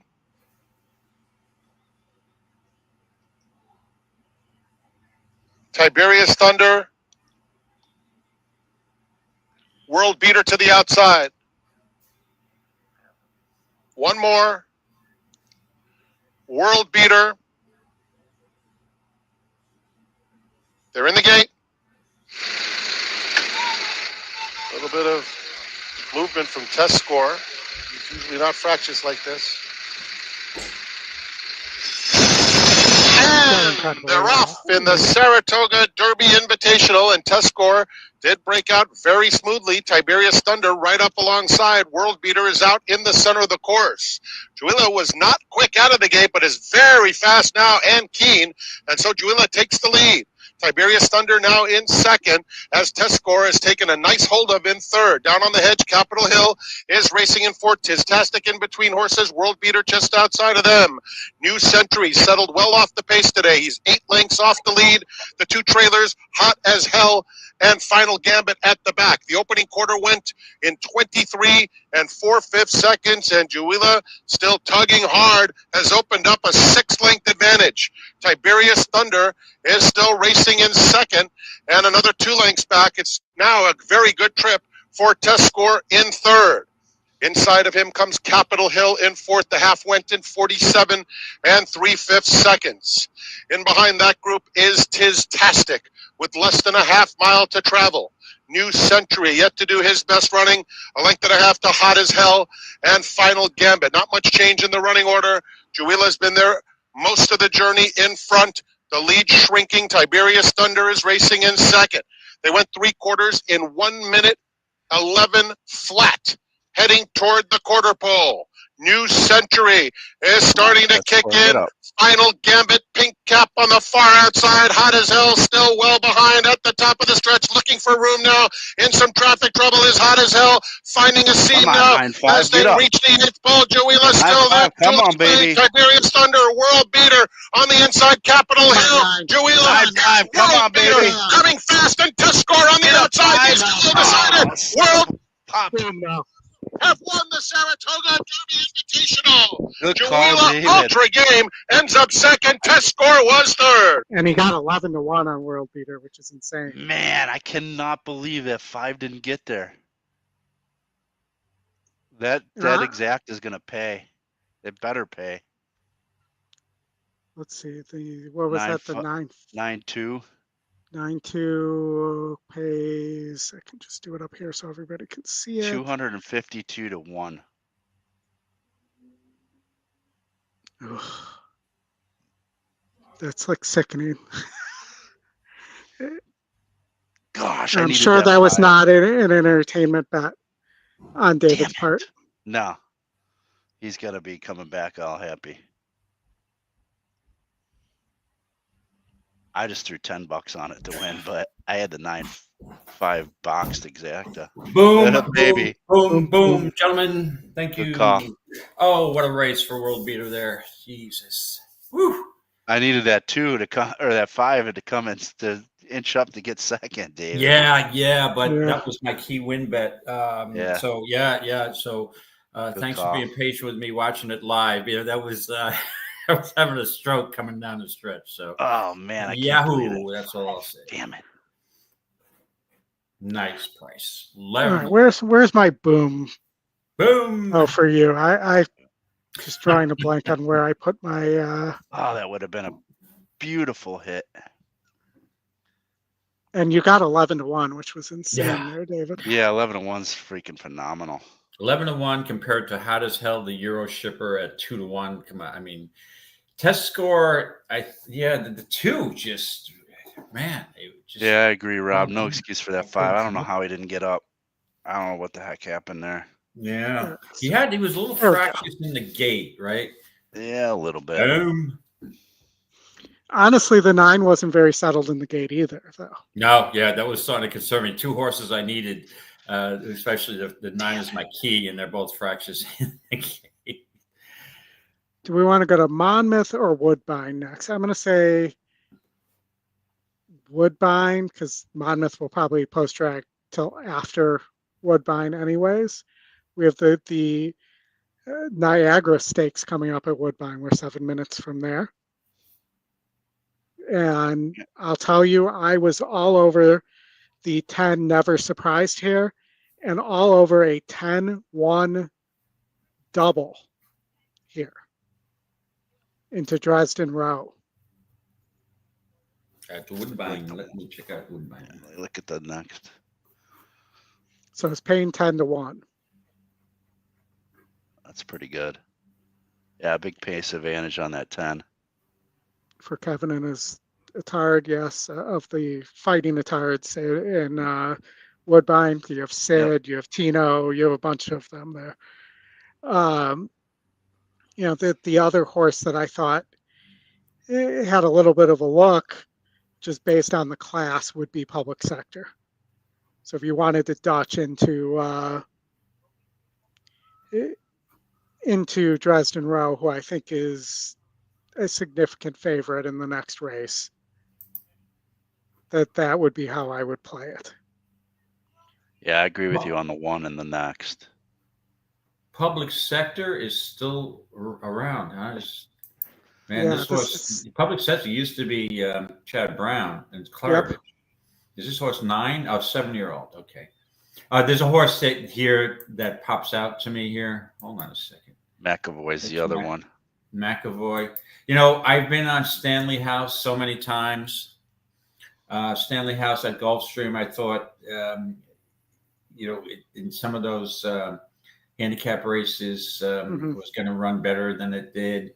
So just out of loyalty alone, I think I'd give a small bob with Stanley House here, just out of because I don't want to see that horse in the winner's circle without me having him. So that's all I'll say. But make an entertainment only play, strictly entertainment. And I mean the 11's too exact if Saratoga is going to play. Holy God! So we had one. In retrospect, I know we're focusing on Woodbine, but Jeweler. So we had €1 run like hell. The two. Yeah. Yeah. That was a big price. Rushed up too. It might be one to watch on firm turf. This exact is going to be $400 for $2, right? Yep. Yeah. Oh, yeah. It was 470 probably. Ooh. Yeah. Let's maybe watch. Let's watch the 10 Never Surprised. I think the question's the distance on the 10 there, but let's watch the 8.5 race from 10-6-24 there and take a look at that horse. Give me a sec here, Woodbine, since we have the time. 24 first, or well, let me go to October.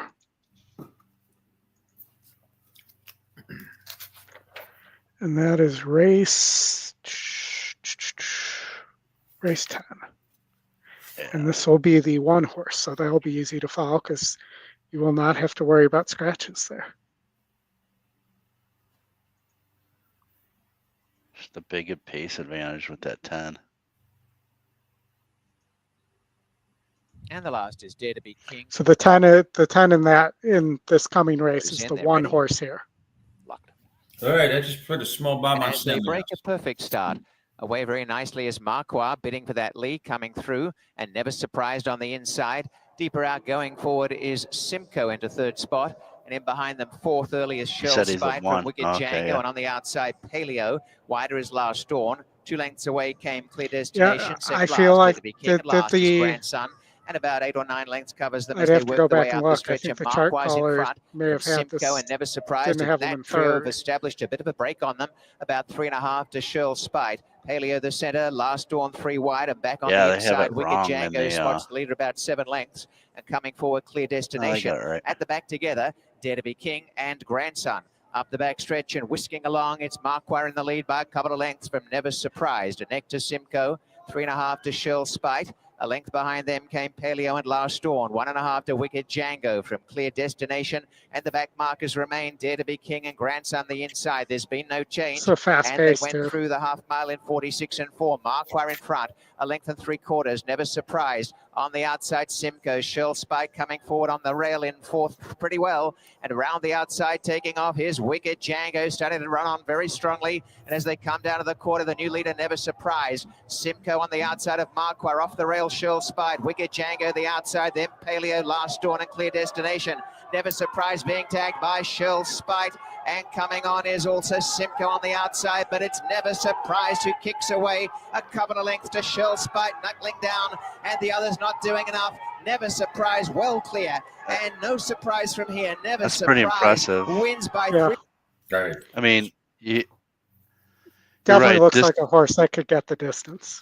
Yeah, the distance shouldn't be a problem to me, Oldy. I don't see it having a problem getting the distance. The other horse that's interesting is the 11, though. 3 in a row. Yeah, I mean, you If could the definitely pace- Dutch those two to and public sector to the Yeah. the one and the next. I agree. Yeah, I don't know what that's. Let's see. 11 into public sector is the 1. Yeah, 11 into the 1 is Dresden Row. Public sector's the 9, who I think might have an upset look. But you definitely don't need to put as much on public sector as you would Dutch on it. the 10 and 11. Nice, Rob. You hit that double or that exact at Colonial. Nice. Wasn't Or that you the could- exact at Saratoga?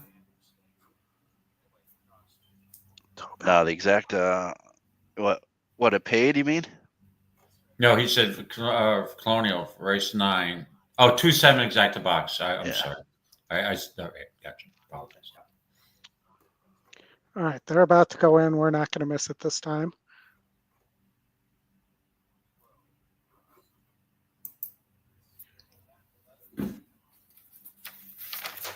Dancing in Denial is next.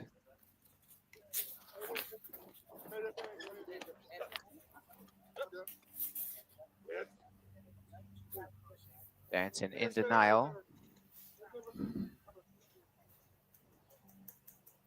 Moving forward. Pietro Marin on Roscar.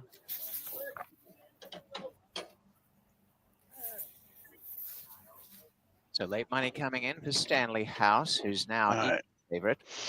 Right, that wasn't me. Yeah, That wasn't my Stanley late House money. 7-2 in the betting. It wasn't? McAvoy. No, my $4 win bet didn't change the pool. I don't think. I thought you took everything that you won on the 9 horses Saratoga and your. And now it is the turn of I'm public not sector. 900 on a To get Stanley number House, 9. that's for sure. I'm saying that much. Never surprised to gate 10. Ron's Gizmo. Gizmo. And the last will be At Last to the outside gate. For Ryan Munker for the start. The Niagara Stakes field is now all in, locked up. Off their race, and the starter got them out as 1, and a nice beginning on the inside for Fourstardave. Away well was Roscar. Well, the 10 did not Tipping out do. to last early is At Last with Ron's Gizmo, and going up on the outside to the lead, Stanley House. Stanley House has run to the front, showing up in the center, moving through his Legal Catch, and as they settle into stride, it is Actually, up Stanley the House went backstretch, down Stanley House by a 9-5. Matt length. Miller might have And picked up making on some my headway is also public sector to go to second. Third is Roscar, and back into fourth now is Legal Catch. They came away 2 to Dancing in Denial. Never Surprised is a little bit wide. On their inside, Fourstardave. 1 length away, McAvoy from 2-way crossing. Ron's Gizmo second last. And the early trailer is At Last. Racing away in front, Stanley House. And a polished display so far by Stanley House, 2 in front. Going up in second, public sector. Third, Roscar. A length behind them in fourth, Legal Catch. As Never Surprised takes closer order. A length to Dancing in Denial. Fourstardave traveling easily, but bailed up on the inside. Taking off his 2-way crossing around McAvoy. Next to last, Ron's Gizmo. And last of all remains At Last. The half mile was 49. And they race down the side toward the half mile. And Stanley House is trying to whisk away here. Stanley House shot out to lead by about 4 lengths. Sharing second at public sector and Roscar. 2 to Never Surprised, edging up on the outside. And back on the rail is Legal Catch. A length and a half, Dancing in Denial. Finishing on stoutly. At Last coming home is pretty wide on the track, making good ground behind them.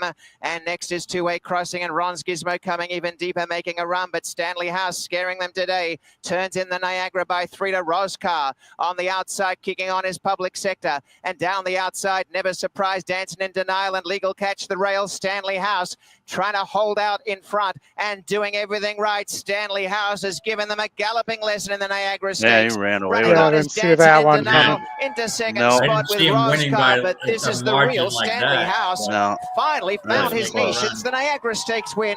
So impressive. 4 And lengths. I am shocked. Dancing in Denial he was second, 9-5. Roscar third, and fourth place to Legal Catch. And then came Damn. public sector in the time Well, of hey. 130, 9 to 5 159. is 9 to 5. It's better than tearing them up. All right, gentlemen. Gulfstream race 9.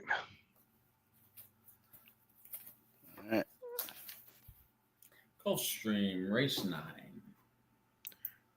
Got Light Fury, long time Gulfstream synthetic horse here.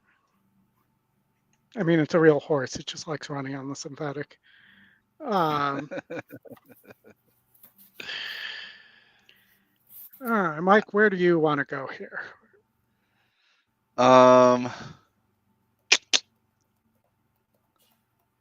Man,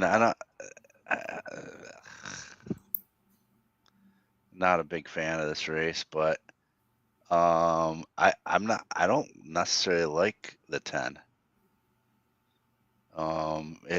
It looks like he needs a lead. And he probably will get some pressure. Yeah. Most likely from the 1, the 3 could probably apply some pressure as well, and maybe even the 5.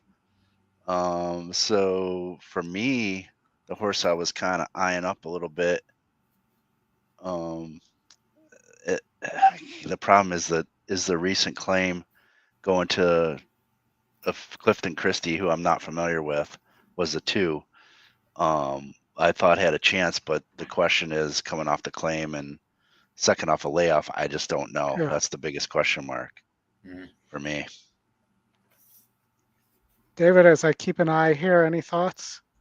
Yeah, I think because of the drop down in class, even though it's a similar SOR, again, I'm a long shot player, but I've been on Spy Hunter before, and I think now getting back to synthetic and dropping down to a $10,000 claimer may be the right spot for this horse.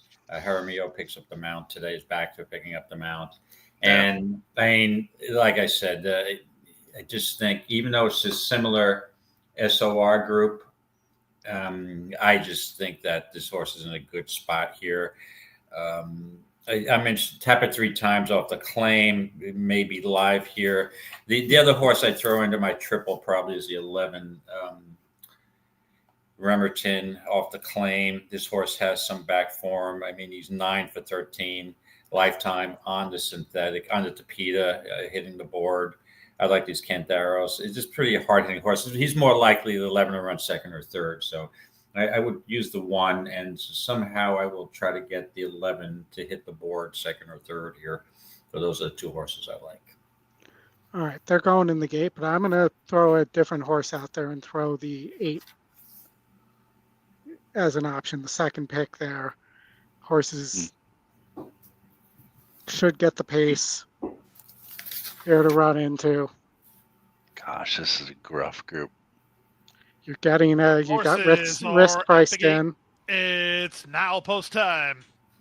Lining up and moving in for race number 9. The elite pick 3 starts here. I think the Scotty Longshot, the 7 Honesto, has a chance here as well. It's kind of stuck in this group for the last. The outside, Remerton is it Honesto or is it Honesto, like the character from South Park? Yeah.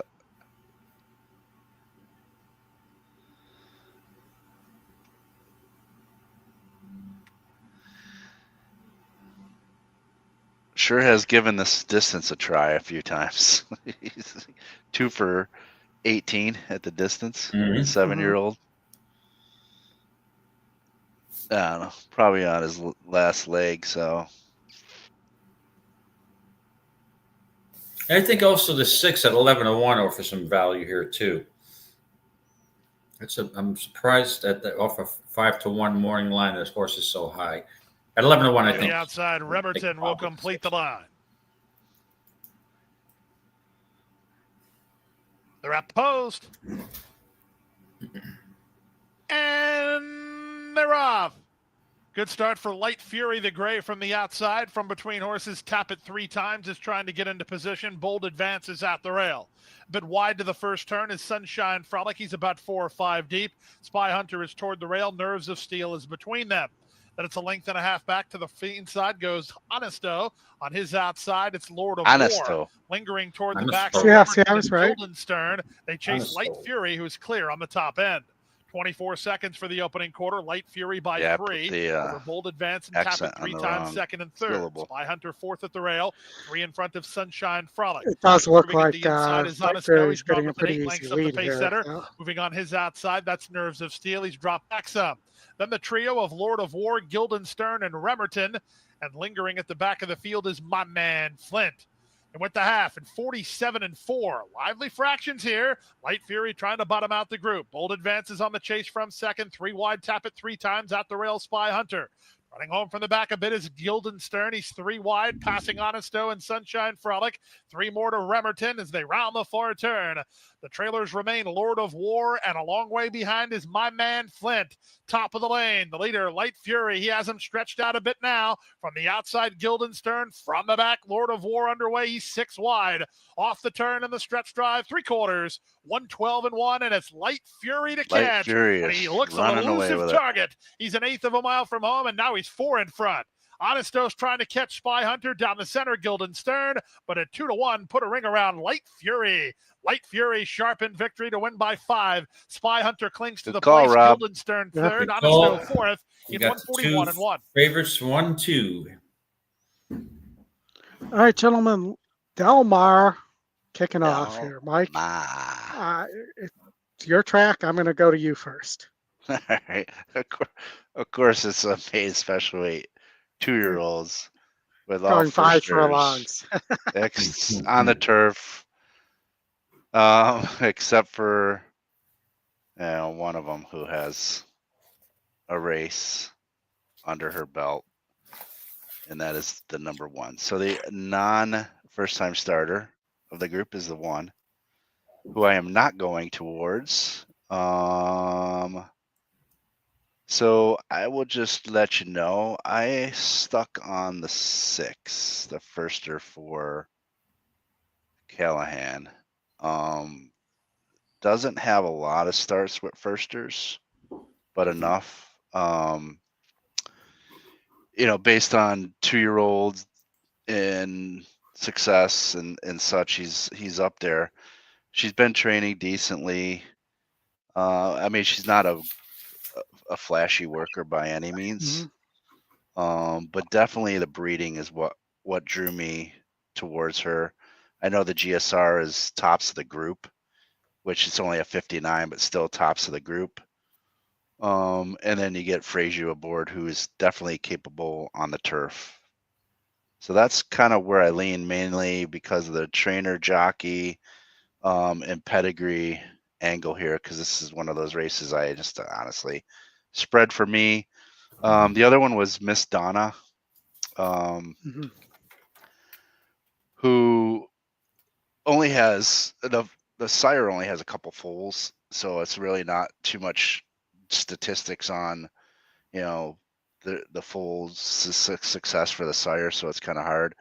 And McCarthy's not all that known for getting horses to run first time out, but this one seems to be training pretty well. So that's kind of the only angle I had, was just the training leading up to this. Is that she looked pretty strong, and Kamira is definitely a capable jockey as well. So those are the top 2 I had, was the 6 and the 4. But 2-year-old maiden 5 furlong on a turf. Okay, Mike, I just wanted to add something here. Now, very rarely, as you know, as you've known me, since I joined EquinEdge, very rarely do I bet a 2-year-old maiden race, especially at Del Mar.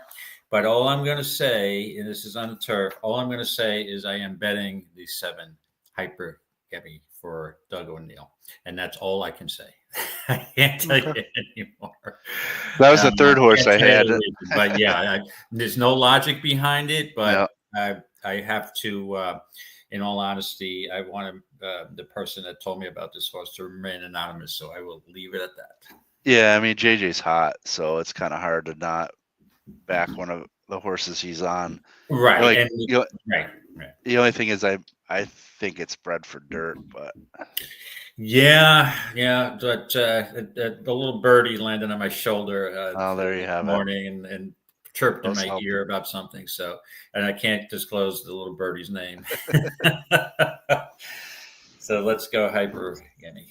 Works for me. That was my third choice, but I see your point. And these Caravaggio's run pretty well first time out. Yeah. Over the last year or two that I've noticed a lot of them. So, all right. Well, I'm playing a 3-4-7 exacta box here. Okay, 3-4-7 for Oldy, 6.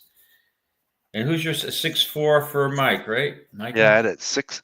My picks were 6-4-7-3. I said spread, and I really didn't have a strong opinion. Right. I'm all on the 7, and this is not typical of my wagering strategy, but let fly.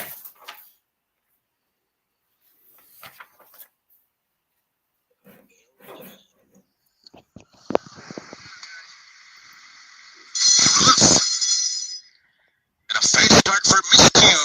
Ricky Gonzalez, and they go to the front with Jules from the inside, firing on through. These two kick on by 3. And then it's South Bay and Hypergamy on the outside in 4th. Miss Donna's 5th down toward the rail, 5 lengths off the lead. Celticis, Radiant View is next. And the trailer is We Salute You. Racing for the far turn, Jules is taking command here. Leads it by 2. Then it's Miss Q on the outside of South Bay, heads apart 2nd and 3rd. South Bay takes 2nd. Set sail for the pacemaker. Hypergamy is in behind them in 4th, going well enough with 2.5 lengths to make up. At the top of the stretch, Jules taken on by South Bay. Yes. Hypergamy's going to swing to the outside of them as South Bay takes the lead at the final furlong. South Bay to the front. Hypergamy is moved up into 2nd on the outside. Jules is 3rd. It's South Bay and Hypergamy coming down to the wire. It's South Bay and Hector Barrios to win. Okay, the 7 ran a good race. 2nd will do. I mean, still a boom, but Yeah. for me at least on the exacta, but I should have played the try. Yeah. I mean, I had all 4, just not in the right order. Right. Second time, the 7 is a lock next time out. 2nd will do. 2nd will do. All right, 5 minutes for the test. The test. Echo Sound, who's only 8% and is your second choice, is your current favorite at 2-1. But yes, if you, I do have notes in this race, Oldy. Let me just pull it up. There's 2 horses that I liked here. And the interesting thing, if I can just chime in here, I'm not a big Echo Sound fan. I question the distance for this horse. But look forward is interesting to me off the cutback. And then if you look at the numbers here, this horse is 8-1 morning line, right? But an EE morning line of 5-1 and is bet down to 5-1. So good numbers there with that prediction. And this horse with an 8-1 morning is the top win percentage, which I think is really interesting. I like the cutback when you head up to 7 furlongs. I think 7 may just hit this horse right between the eyes. Has the highest GSR of 93, right, in this field. And Killwin, who I think is a contender, also has a 90. And the other horse, I think, at that price, me and Molly McGee, I mean, at 7 furlongs, I like speed. And we saw it in that that contentious race when we first came on. The one horse went wire to wire. I think me and Molly McGee would have to step up big time, but 14-1, I got to have a crazy horse. So it would be 3 or 5 for me here. All right. I was 3-1-5, David, in the weekend preview. Okay, how about that? That's funny because I was 3-5-1. That's funny. Okay. Yeah, we're kind of on the same page here. That is funny. That's a good one. So, but it is, again, it's another contentious race. Cash Call's got a shot. Ragtime, could be any type of horse. I mean, but to break, basically is lightly raced. Broke's Maiden is 2 for 2 or at 7 furlongs. Draws the tricky rail post. And now this juniors usually doesn't gun, but working well. But 2 for 2 at Saratoga. Going to be tough, but I think it's a big step up here. And like I said, I love the cutback and Killwin with off that last race. has a shot here, but yeah, I'm going with the 3 and maybe the 5. Trying to watch. Your old friend Rusty Arnold. Good old Rusty. Yes. Yeah, I'm on the same horses. I had a 3-5-1 and 3-5-1-4. Also, Cash Call is another cutback. Yeah. But just seemed like, I mean, I don't know what this horse has been facing. It was facing 4 other horses in that last race. I mean, this horse has been bet down, so just been a prohibitive favorite in every race. That I just think what this horse is racing against is maybe not the best quality in the West Coast there. All right, guys, I am going to take a quick pit stop, so I'm going to let you guys continue to discuss this race before they go off. I will be right back. Okay. So, Mike, we're both in agreement. We're not too interested in Echo Sound, or did you give that horse a shot? I did not, to be quite honest with you. I guess, I mean, anyone, there's like 5 of them I think could win this race. Mm-hmm. And Echo Sound being one of them. Back-to-back grade 3 wins. And it's just, for me, it's about the pace here. And if he gets, if me and Molly McGee controls it, I mean, Echo Sound may not be able to rate with it. I don't know. I mean, I prefer the 3 over the 6. Look forward. They have a better stalking or sitting out just off the pace. Because I think Echo Sound could get caught up in it. Right. And again, one thing I always look at, this is the test is 7 furlongs. This horse is, been going 6.5 with success, but unless, the horse has gone 7, I mean, even Artisma, just missed to Look Forward, but Look Forward has won at 7.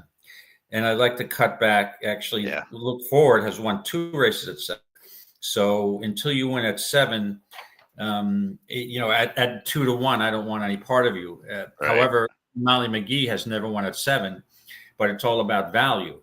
Right now, I'm getting 16 to 1 on me and Molly McGee. Is unproven at 7, but it's a risk reward. It's worth the risk, in my opinion, at 16 to 1 that a horse may go wire and get 7, as opposed to a 9 to 5 where I have questions. So it's all about value. I agree.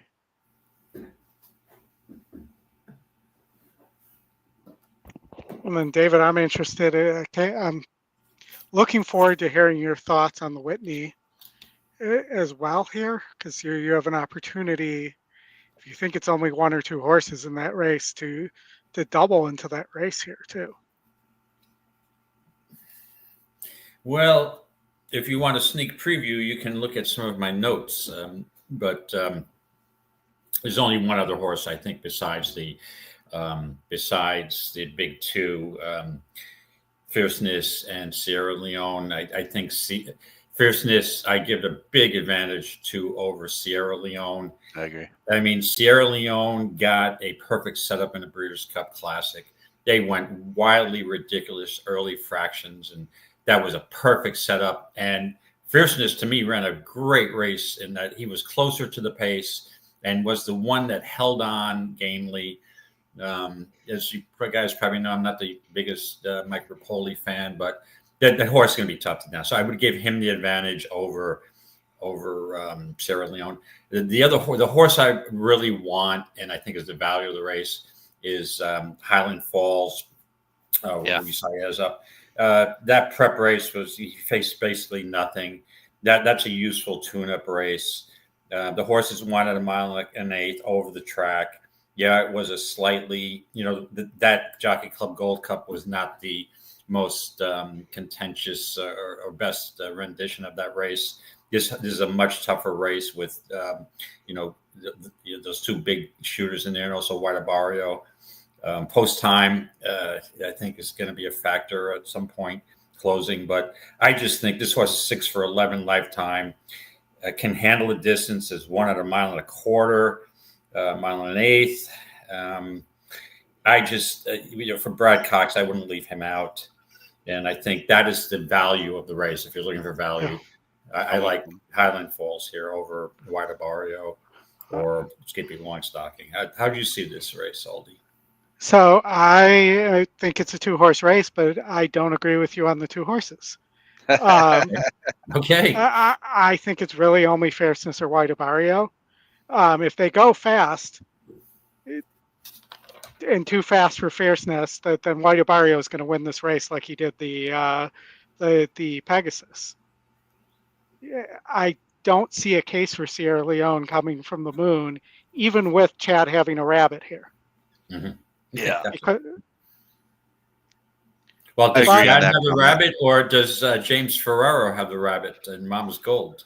No, so Chad also has the 8-horse country thinking in here. I will tell you this. I will tell you this, Oldy. There's no way that the 8 is going to outkick the New York bred Mama's Gold. Mama's Gold is fast, and that horse is unrateable.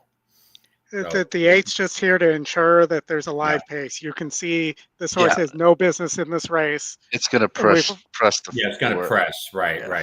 But to me, White Barrio, it may be better at Gulfstream than Saratoga. That's all I'll say. That's just an opinion. I mean, he has won the Whitney last year at Saratoga 2 years ago, but I just think that maybe in this horse may be tailing off. They're off in the 100th of the test, presented by Ticketmaster. And Artisma is very quick away from the gate, but with plenty of company on the front end. Here's me and Molly McGee now moving up to take the lead. Echo Sound is right up and on the pace. And just inside of them, Cash Call, Look Forward, and a Ted title on the inside. This quintet covered by 3 lengths, a gap of 6 to Beauty Reigns. Ragtime is next, and it's a long way to Kilwin. 22-2 for me and Molly McGee, who's in front 3/4 of the length. Echo Sound in second. On the outside of them, Artisma forward, and Cash Callers side by side, 4th and 5th as they round the far turn. Beauty Reigns the gray coming right back into contention with a bold 4-wide bid.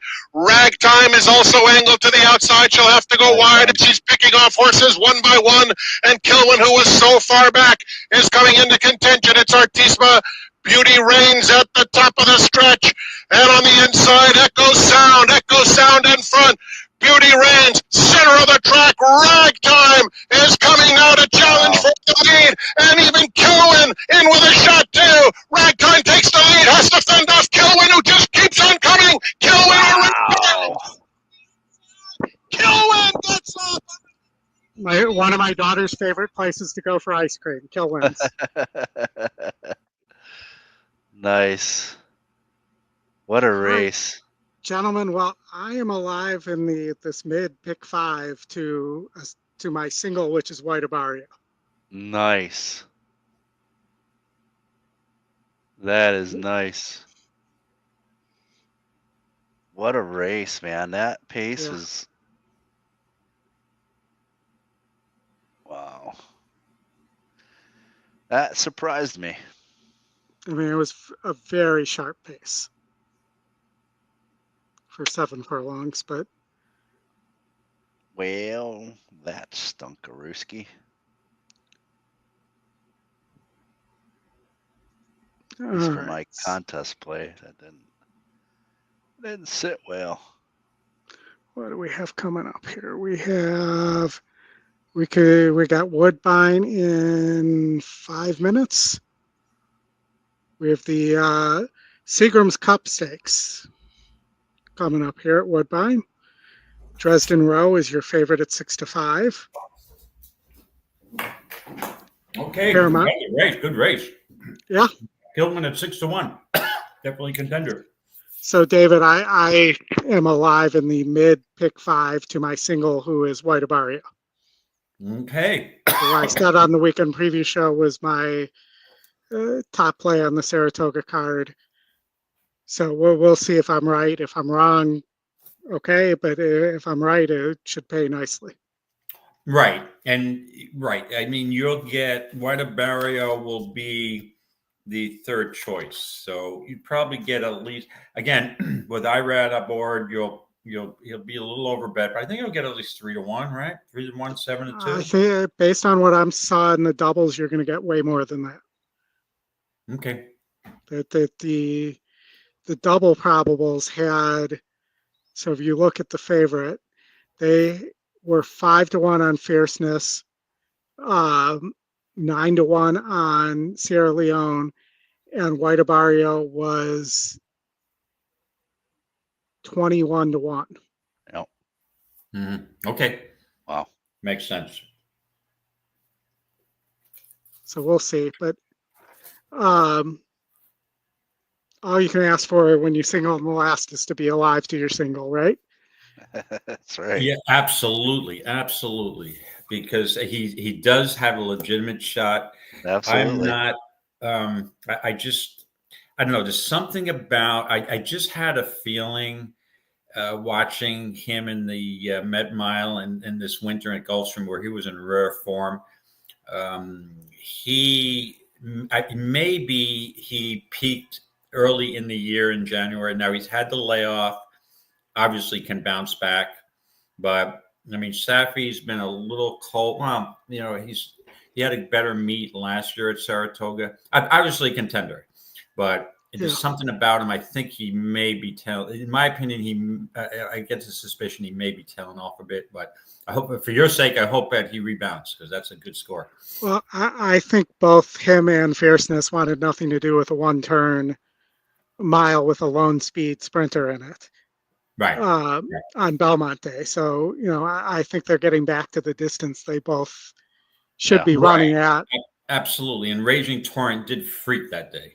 That horse just ran a wire score and just loved the slop and just ate it up. So, and I don't think, the other, White Abario's never won on an off track. So for only 2 starts though, but prefers a dry track. And I mean, in White Abario's defense, 2 years ago, won this race rather impressively. Well, and let's give credit where credit's due here. How often do we get to the Whitney and have the previous 2 years Breeders' Cup Classic winners facing each other? Yeah, that's true. Exactly. Absolutely. So, tip of the hat to the connections on both horses for not dodging each other here. Right. Yeah, absolutely. Yeah, I just wish Mindframe was in this race. That would make it even more, quite more intriguing. Yeah, it would. Now, do either of you gentlemen have any opinion? I heard some people do have some interest in Skippy Longstocking. What's your gentleman's opinion of Skippy? I love Skippy, but not in this race. Skippy, at this class level, Skippy's never really been close. White Abario has pretty much ran away from Skippy every race they've ever been in together. Yeah, and post time also has beaten him. Yeah, Skippy at this point, it seems more like a grade 2 type of horse, grade 2, grade 3 type of horse, right? Makes sense to win the sending the Gold Cup, pretty weak field at 4-5. The horse now, if this was a shorter race, I love post time. I just think post time, drawing that 10 post and going 1 1/8 miles, maybe not the horse's best distance. Again, I see, the post time won last at 1 1/8 miles at Laurel, but that was a much weaker field. It wouldn't shock me if post time ran very well, but closed and then plugged up for a third or ran within a couple lengths of the winner. But I mean, he faces the same issue that Sierra Leone faces, right? Doesn't have much, and that post is tough. Tough. So I will tell you at Woodbine as they go in the gate, my upset possibility for Dresden here was the fact that both speed horses, the 2 and the 6, are Mark Casse. So only one's likely to go. So if that happens and that horse gets an easy lead, that's how I saw a potential upset could happen. Yeah, I thought the one was the horse to beat. Hold on. It looks like Stanley House is running again in this race. It was the 4 horse, double entry. It scared me a second. I'm like, what? Yeah, he won so easily they could have probably put him in a gate again. Right. Or he might still be running. Right. Just around in circles and Yeah. time it I would perfectly. think the 7 mate. I think the 7 Classic Motown is going to run okay here. Yeah, those 2 speedsters. I like the 2 over the 6. Out in Dresden Well, Road, I right thought the behind the 2 leader was on going to the be the one inside. annoyed. It says Luck it in my Makazza, notes. Swift Delivery It's goes going to be the the one inside, annoyed to second get last the and lead last. amongst Early the 2 Classic Motown castles. as they take the turn out the stretch. Away from the inside, but clear. Paramount Prince shows with away by a length. Essex Serpent in third. Dresden Row on the inside, a half behind. Luck Makazza sent forward on the outside. Then Bayless out. Next to last, Swift Delivery tucks in the rail, and a length and a half to Classic Motown is last. Out in front, Paramount Prince and dictates the race. Leads the way, 3/4. Yeah, they're not Almost a moving. length, Essex Serpent and caught wide Luck Makazza. Dresden Row on a loose rein on the inside in fourth, just 2 off the pace. And then Bayless out, Swift Delivery tracking Dresden Row, and a length and a half to Classic Motown is last. Luck Makazza will not allow Paramount Prince an easy lead and has gone to the front. Luck Makazza sent clear as they go inside the half mile in the Seagram Cup. And moving up is Essex Serpent to share second with Paramount Prince. Swift Deliveries come off the inside with a nice move here for Patrick Husbands and has let loose ahead of Dresden Row, who's got back into the ruck, is back third last from Bayless out, running on. And they've all gone early, and last is Classic Motown. Luck Makazza joined by Swift Delivery, and Dresden Row yet to make its move is coming. And as they turn on the inside, Paramount Prince not done with, and out wide Bayless out running on as they come down the stretch. Luck Makazza, Swift Delivery in front of Paramount Prince, and out wide of Dresden Row. Swift Delivery One's and loaded Patrick if you can Husbands get got there. away. Running Running on is Paramount Prince and Dresden Row, but in the You Secret waited too Cup, long. Patrick Husbands has read this perfectly, and he wins. Swift Delivery, 2 lengths.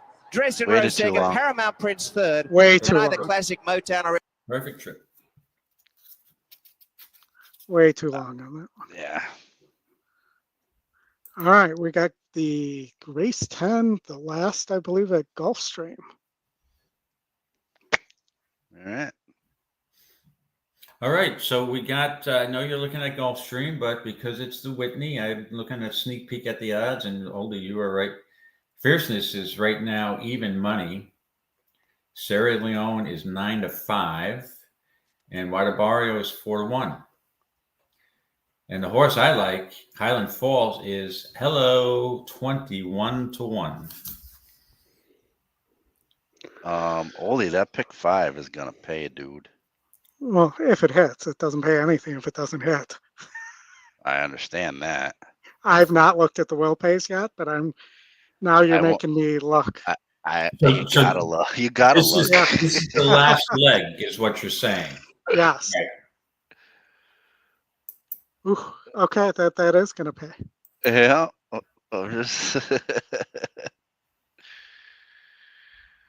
Do you have it for 50 cents? I have it for 50 cents, yes. Nice. Holy God. Yeah. On a $180 ticket. Nice. And here I can real fast so Good you guys can luck. laugh at my ticket and how bad it was. You can, I'll put this up here so you can see what it was. How bad it was at $80? No, 180. Oh, let's see. Take it, $80 ticket, potentially making 13 grand. Of course, that's not it. I don't know why. Because I'm doing it in the wrong race.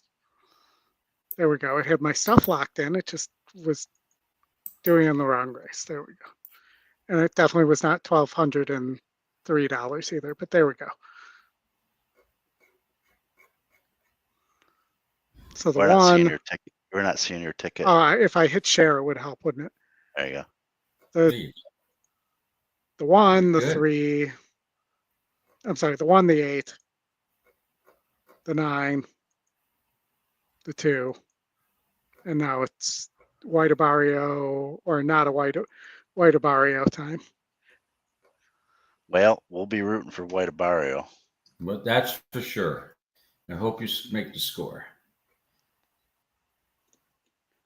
All right, so back to Gulfstream. Any opinion, strong opinion here as they go in the gate, and I have to get that up there. They're in the game. Gulfstream 10th, I don't have a particular opinion. I just didn't really look at it. Especially good start. Well, I could be like a car and put my bet Also in good now. start for Nothing Subtle, who's going in stride, moving out in the center. I would have That's used the 3 ticking. After I a would bad have used the break, 3 Blast ticking. Radius is headed off the field to take the advantage. I forgot about that. I like the Blast workout. Radius used hard in the early stages, and now I like neck the in 4. front of Step, who races on second. On the lead. Ticking is in a good spot. He's third behind the speed. 3 better than Nothing Subtle, who's together with the Thor. The one is not winning this race based on where he is in it, being Gulfstream. Opening quarter of No. 24-1. Less than 5 furlongs to race. Blast Radius and Yolber Torres putting up the numbers. They lead by almost 2. On the inside, it's Ticking. Out in the middle is Step. From behind the speed and angled off the inside, Nothing Subtle in the yellow cap. He's in front of the Thor, who's 4 better than the gray Havladar. And still at the back, the trailer remains Saratoga Cruiser. They went to half in 46-3, and they swing now to the far turn. Blast Radius tries to brave it up. He leads by a length and a half. Step working harder to stick to him. At the inside, it's Ticking. To the outside, Nothing Subtle. They're together third and fourth, both trying to gain ground. A gap of 3 more to the Thor, then Havladar, and forget about Saratoga Cruiser. They run to the top of the stretch. They're I don't know. The white might be. The one might be getting a setup here. Mid to go it all the way. He went 3 quarters in 1:10-4. He's on his way home. Step is now going to test him again on the outside. Thor, run away from Nothing him. Settled down the center of the racetrack, and Ticking did not go on.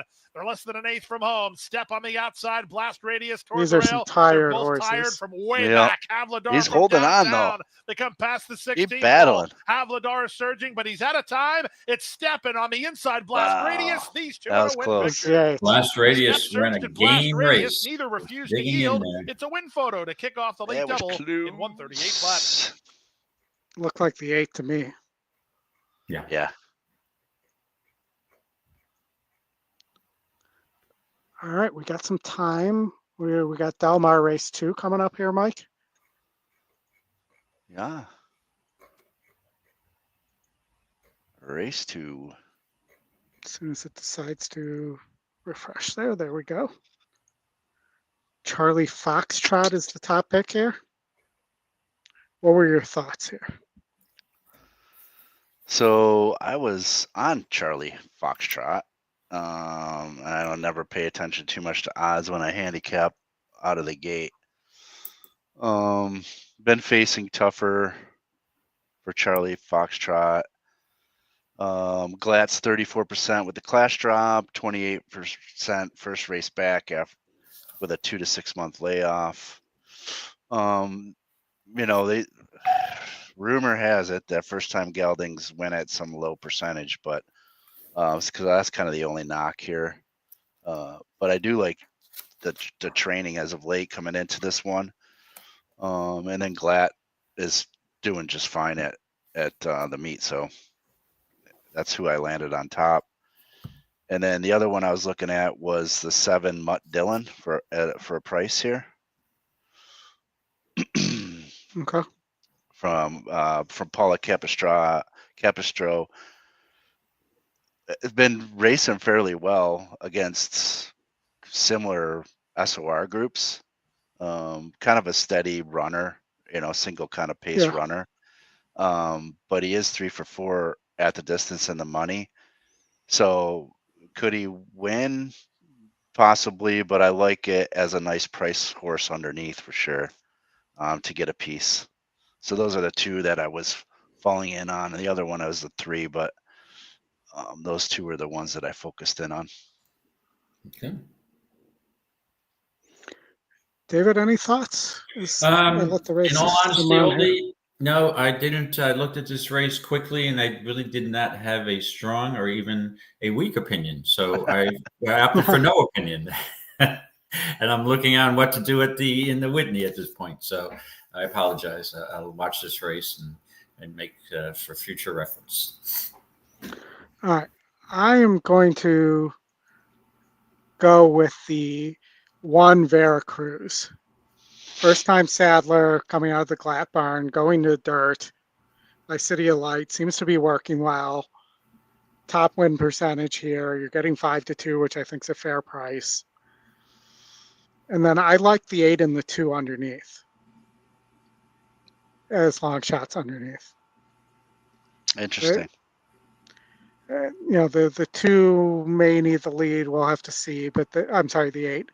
The 2 goes to dirt here, and the morning line says it's a total overlay as the Scotty long shot here.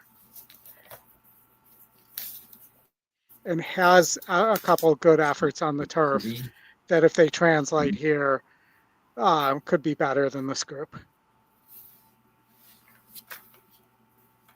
Yeah, interesting. Looking at that trainer real quick here. 1 second. On that 8. Not the 8. Well, they're the going in 2. the gate, so don't look for too long. No, I'm not.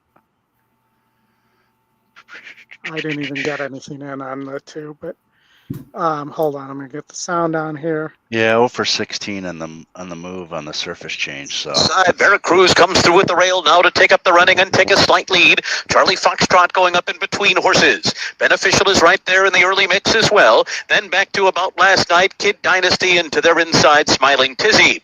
Up the backstretch, and Veracruz has made the front. Going into the far turn, 3/4 of a length ahead of Charlie Foxtrot in second. Magic Connection is third, 22.72 was that opening quarter mile. Then it's Beneficial fourth and on the rail with 3 furlongs to go, 2.5 lengths to make up. Then Mutt Dillon, Kid Dynasty right together, 3 ahead of about last night, and Smiling Tizzy on the inside.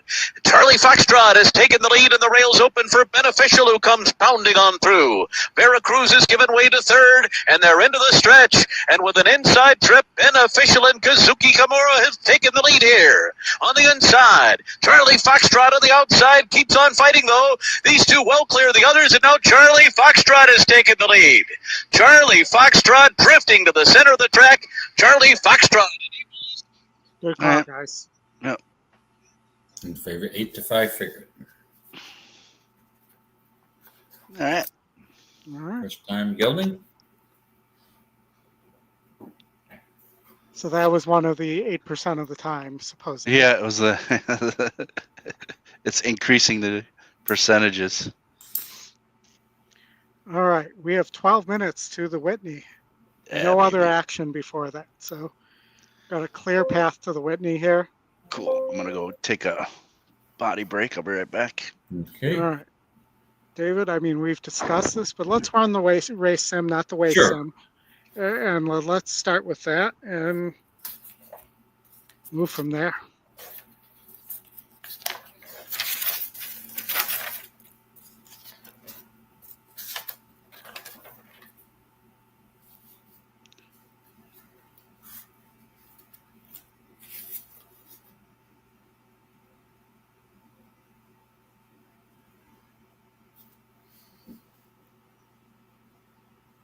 Yeah, Mama's Gold fading that quickly, huh?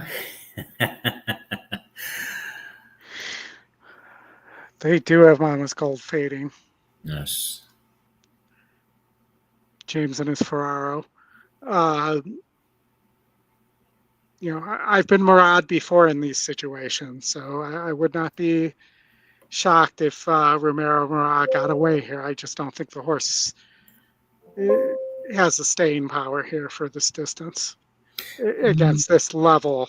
Yeah, I mean, this horse has won at some big odds, but is a New York bred. Has faced some open company, but those are higher claiming races, the majority of them.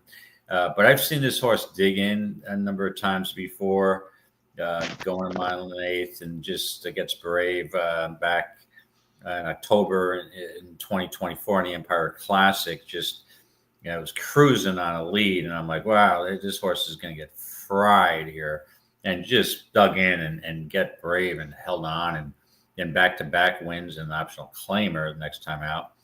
And also ran pretty big in his last race. The Commentator held on pretty well against Bank Frenzy, who's a solid New York State bred horse. But yeah, this would obviously be a reach. This is a cheap speed, but we'll add to the pace. I mean, with contrary thinking, set it up. You get the rabbit against Mama's Gold.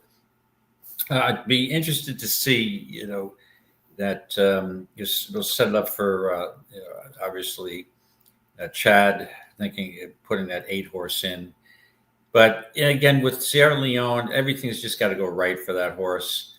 Yeah, would I be surprised if the horse won? Not particularly, but I think Fierceness has a big advantage over that horse. And I'm curious to see where White Barrio is going to be positioned with Irad. I don't think you want to be too close to if it's going to be a rapid pace.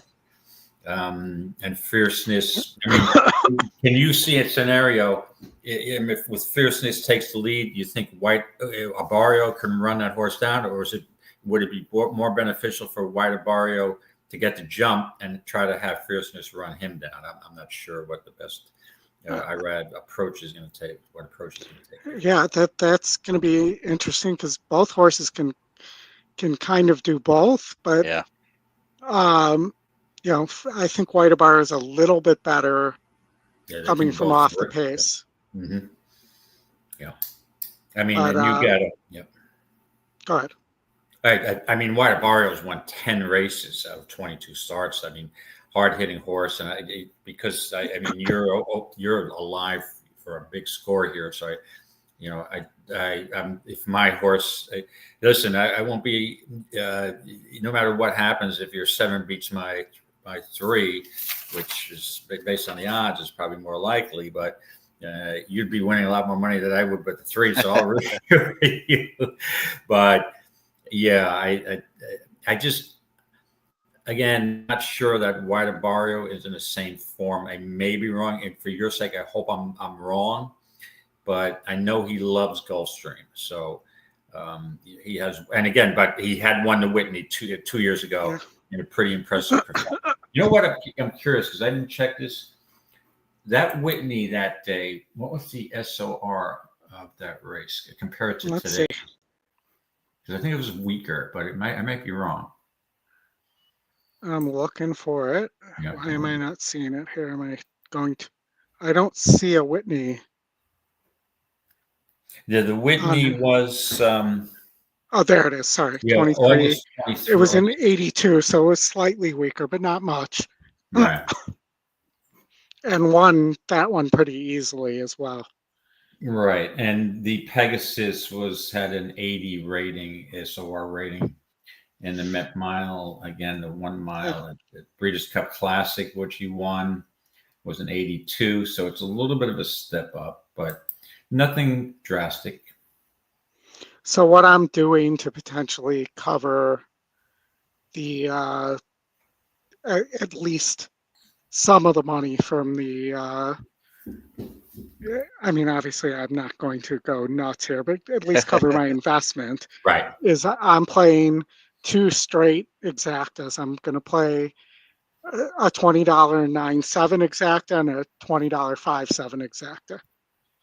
There's no way to really do it straight on the 9.5 based on the price. Right.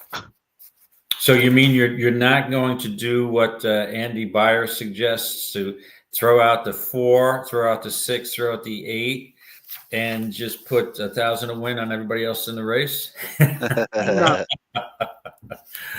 And if Fierceness wins, you'll have a little bit of a lot. Yeah. Or you might throw. I don't know. You think Skippy Longstocking is a total throw out here? I think could finish 3rd like he did in the Pegasus or the Oakland Handicap, but I don't think this is. I mean, he beat a group of 68s last time. Right. Much weaker field, and again, we discussed it earlier that he's more like, in my eyes, a grade 2 or grade 3 horse rather than grade 1.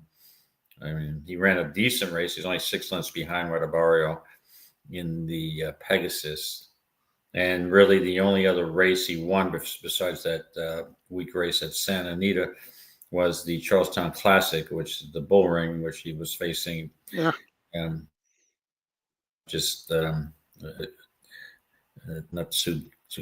a good quality field, to say the least. I will say on Highland Falls, as much as I want to like the horse, when it's been in against horses like this, hasn't been competitive. This is something Justin and I discussed on the preview show. Yeah. Mm-hmm. Yeah, I get your no, I get your point. And then you could say the same thing, I guess, about Highland Falls that you can say about Skippy, that maybe he's more like a grade 2 horse, and that Jockey Club Gold Cup.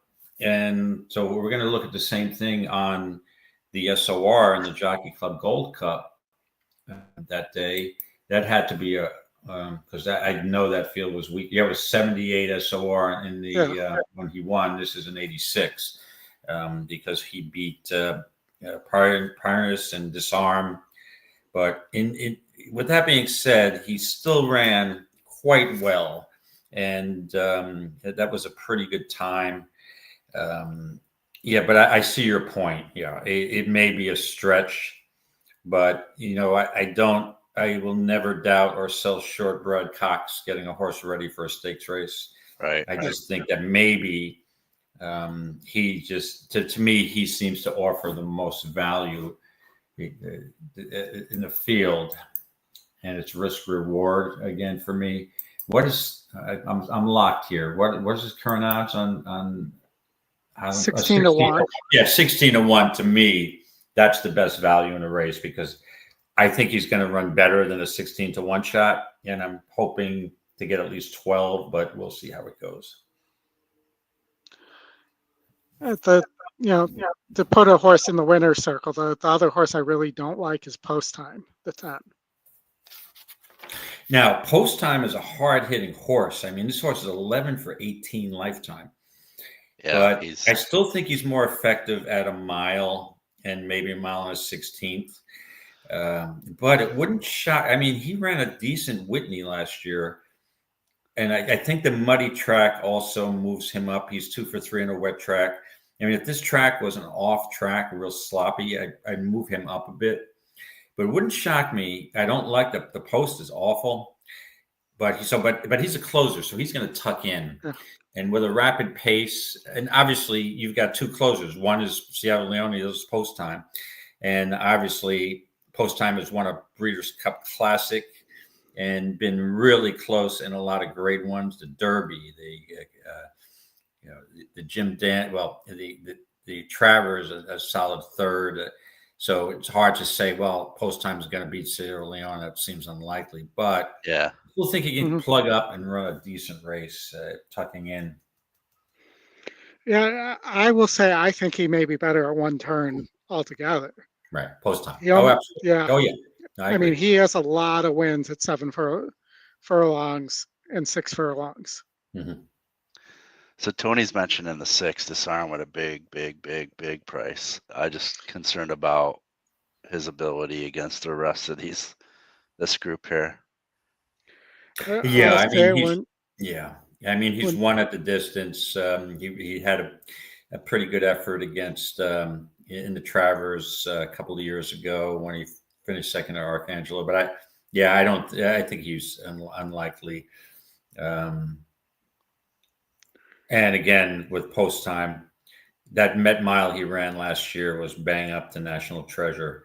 But that was besides, I mean, Hoist of Gold was third in that race. So even though it was grade 1, Post Time might be is more, again, like Skippy and Highland Falls, maybe more of a grade 2, grade 3 horse. But I still think that Highland Falls is sitting out a big race here. So, well, and I'll say Tony has a knack for finding big long shots. So I would never. He does. He does. Yes, I've seen that. Yes, 44 to 1 on Disarm. I mean, even if you had him in the triple and he finished third, it's gonna balloon your tries or your exotics. Now, we're going to use the same approach here, gentlemen, because this is a grade 1 Whitney. I'm going to watch it live, so I'm not 5 minutes behind. It'd be nice that one day Naira will let us show these races live, so we don't have to. I know, right? Yeah. Because on big days, especially during Saratoga, I mean, you want, especially with Travers coming up and the Alabama coming in a few weeks, it'd be great to watch those races live without having to just listen to all for all of our listeners here. I will say the Travers is more much like the Belmont is more complicated because of Fox Sports' Oh yeah. ownership stake in Naira. Oh yeah, yeah, and you have the same thing today because right now, if you're trying to watch the Fox show, you've got to. If you're not on the app, you've got to go to the National Fox to watch it here. Yeah. Oh, you got a big crowd there. There's got to be 45, 48,000 at the track today. Beautiful day in the 70s, no humidity.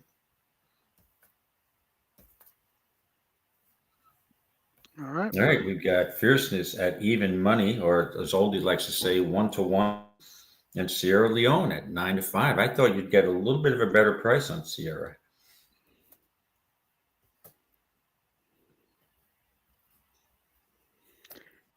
Yeah, I mean, the morning line said 7-2 on Sierra and 2-1 on White Abario. Yeah. All right, we're about to go in the gate here. Field All right, west gentlemen. the gate. Enjoy the race, and I Good will luck. be back momentarily. I'm going to mute myself so I don't hear the call. All right, good luck. Good luck, Oldie, especially. Good luck. Let's go, Oldie. I'm going to wish myself good luck the way you should with good luck, and we're all counting on you. I love it. All right. Loading in the gate for the Whitney. Winning you're in for the Breeders' Cup Classic division. And we have two Breeders' Cup Classic winners. The last two, Sierra Leone and White Abario. Contrary Thinking coming up.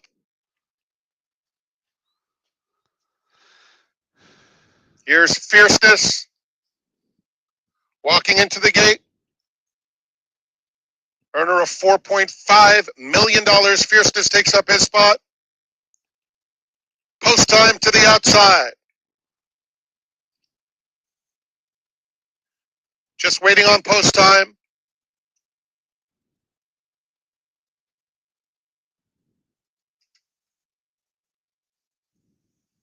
The gray walking in.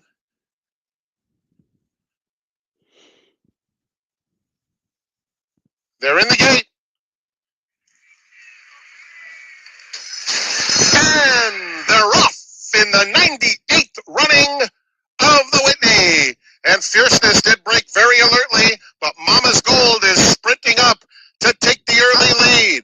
On the inside, Highland Falls comes away in second. Fierceness in the clear, just in front of White Abario. And on the outside of them, Contrary Thinking is moving up to ensure an even faster pace. It's another two back to Skippy Longstocking, who's well off them this afternoon. Post time, Disarm, and Sierra Leone. 23-4 for these two long shots. Contrary Thinking on the outside, and Mama's Gold. They've pulled 8 lengths clear. Hall of Famer John Velasquez has Fierceness getting a beautiful trip in third, and White Abario a length behind him, as is Highland Falls down at the rail. Post time, Skippy Longstocking next to one another. Disarm is going for an early bid, hugging the rail, and Sierra Leone continues to amble along at the back through a half in 47 seconds flat. Mama's Gold opens up a few now on Contrary Thinking, who is dropping back now on the outside.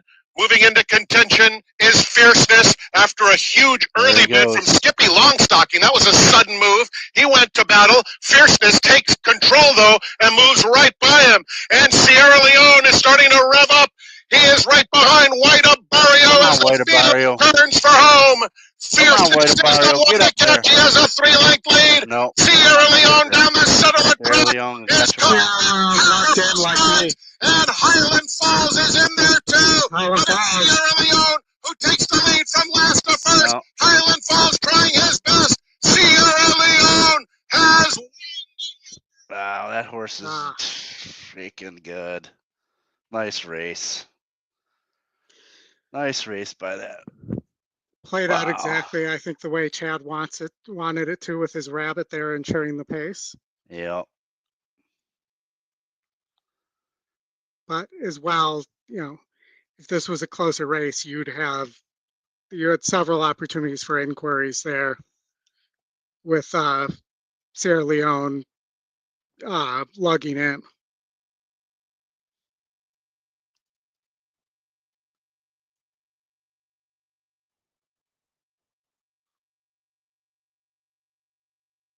Yeah, watching it right now. I mean, nah.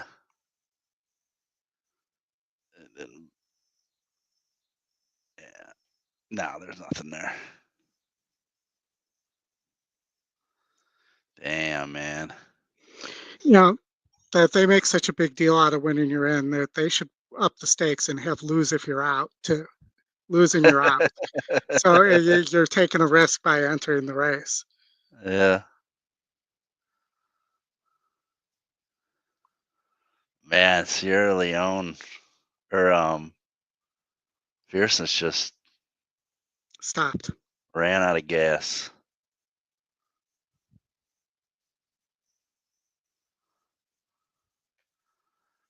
Pratt shows up on big days, man. Son of a gun. Yeah.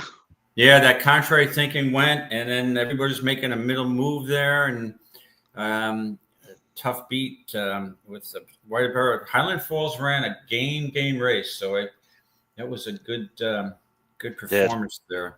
I thought he was going to possibly get that job done, but I mean, you got that perfect setup. Yeah, I mean that was the only reason contrary thinking was there. Mm-hmm. Absolutely. That's the rabbit. Yep. But great show, guys. I apologize that I wasn't able to get that home, but yeah, you play your opinions. Sometimes you're wrong, and this time I was wrong. So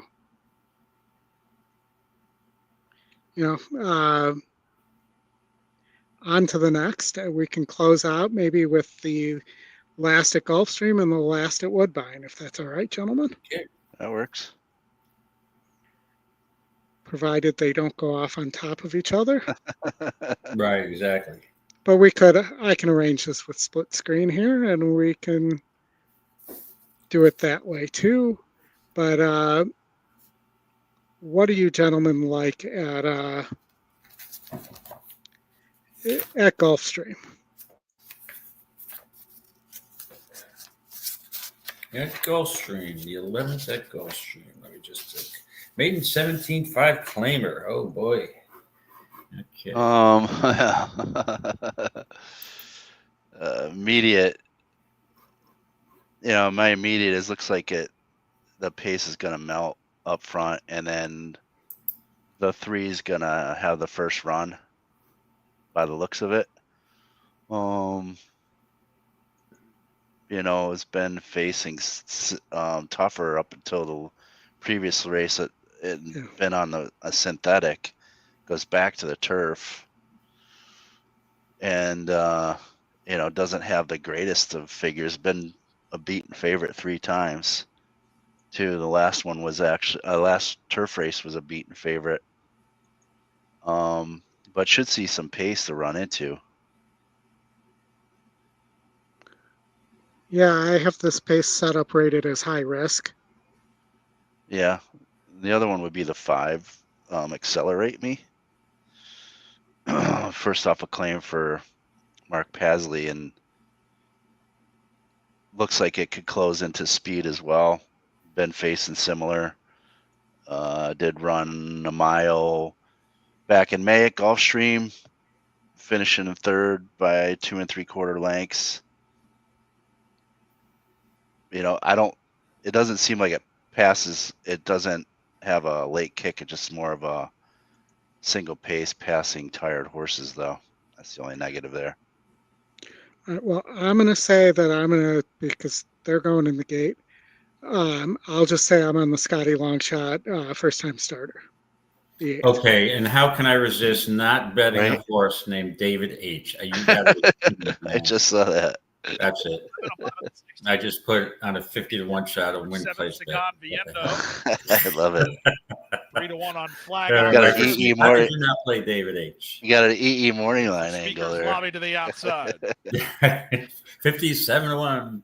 They're at the post. And runners away. Handsome Fox away quickly from the inside gate. Here's speed from Sagan Viendo, and from between horses, Excuses. And the Leader is Looks like Handsome everybody Fox wanted to at a go good wide price. there. Second, Excuses. Well, Third, they Sagan start Viendo. they Fourth, put the the Rail gate goes in this Flag Officer. configuration far out Leader wide. David Yeah, H. good point, Accelerate good Me is point. between horses in front of Speaker's Lobby. The early trailer, Starship Magellan. At 50-1, Handsome Fox makes his intentions known. He's clear by 2.5. Excuses is second. Flag Officer now together with Sagan Viendo. They're running side by side, third and fourth. The gray is Accelerate Me. He's up on the outside into fifth.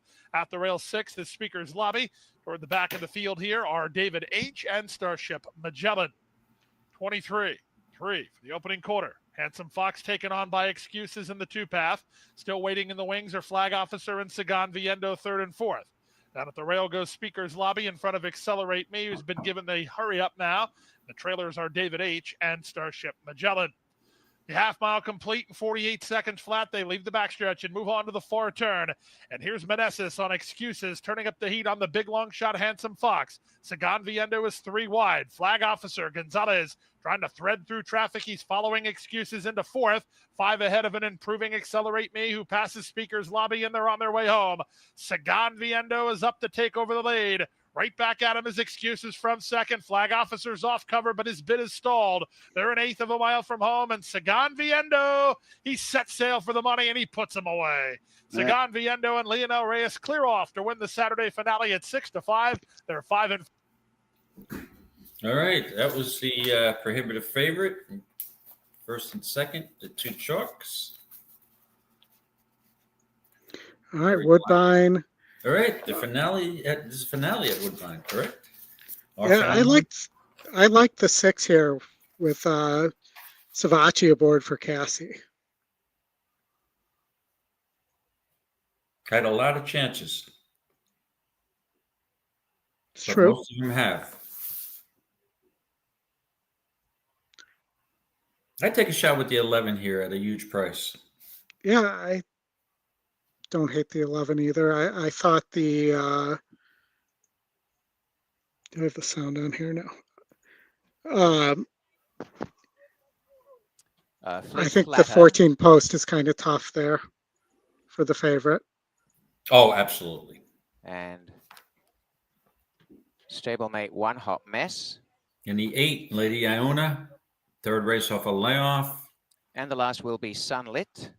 Had the 11 post last time, draws a slightly better post. That horse is very light. The outside gate. Stand by for a start. About 8, 11, 13.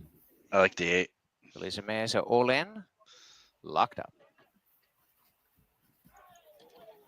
Off they race, a great start. Away sharply, Sunlit and Vivica. Away nicely, One Hot Mess and a Fleet Flatter. Coming through Wonderland in the centre, North York from Princess Jade, Orient Beach. And out wider is Tap My Desire. But it's Sunlit in front, deep on the track. Getting back behind runners early, Clearwater Beach is over on the inside. And through in the centre, Quality Presence. And over on their outside is Bella Classica. Dropping back now to third last is Vivica. And second last on the outside, Lady Iona. The early trailer is the first time a Resort Fee, and showing the way on the inside, Wonderland's come through to be in front. About a half a length to Sunlit. A length away, North York, a Fleet Flatter. Tap My Desire moving up on the outside, and also tracked by One Hot Mess. And racing in the centre, Princess J with Orient Beach the inside, and off the rails, Clearwater Beach, about 6 off the pace. Running on is Bella Classica. Then Quality Presence, a couple behind them is Resort Fee. Second last, Vivica. And last is Lady Iona. Wonderland got away by over a length. In second, Sunlit hurrying forward again.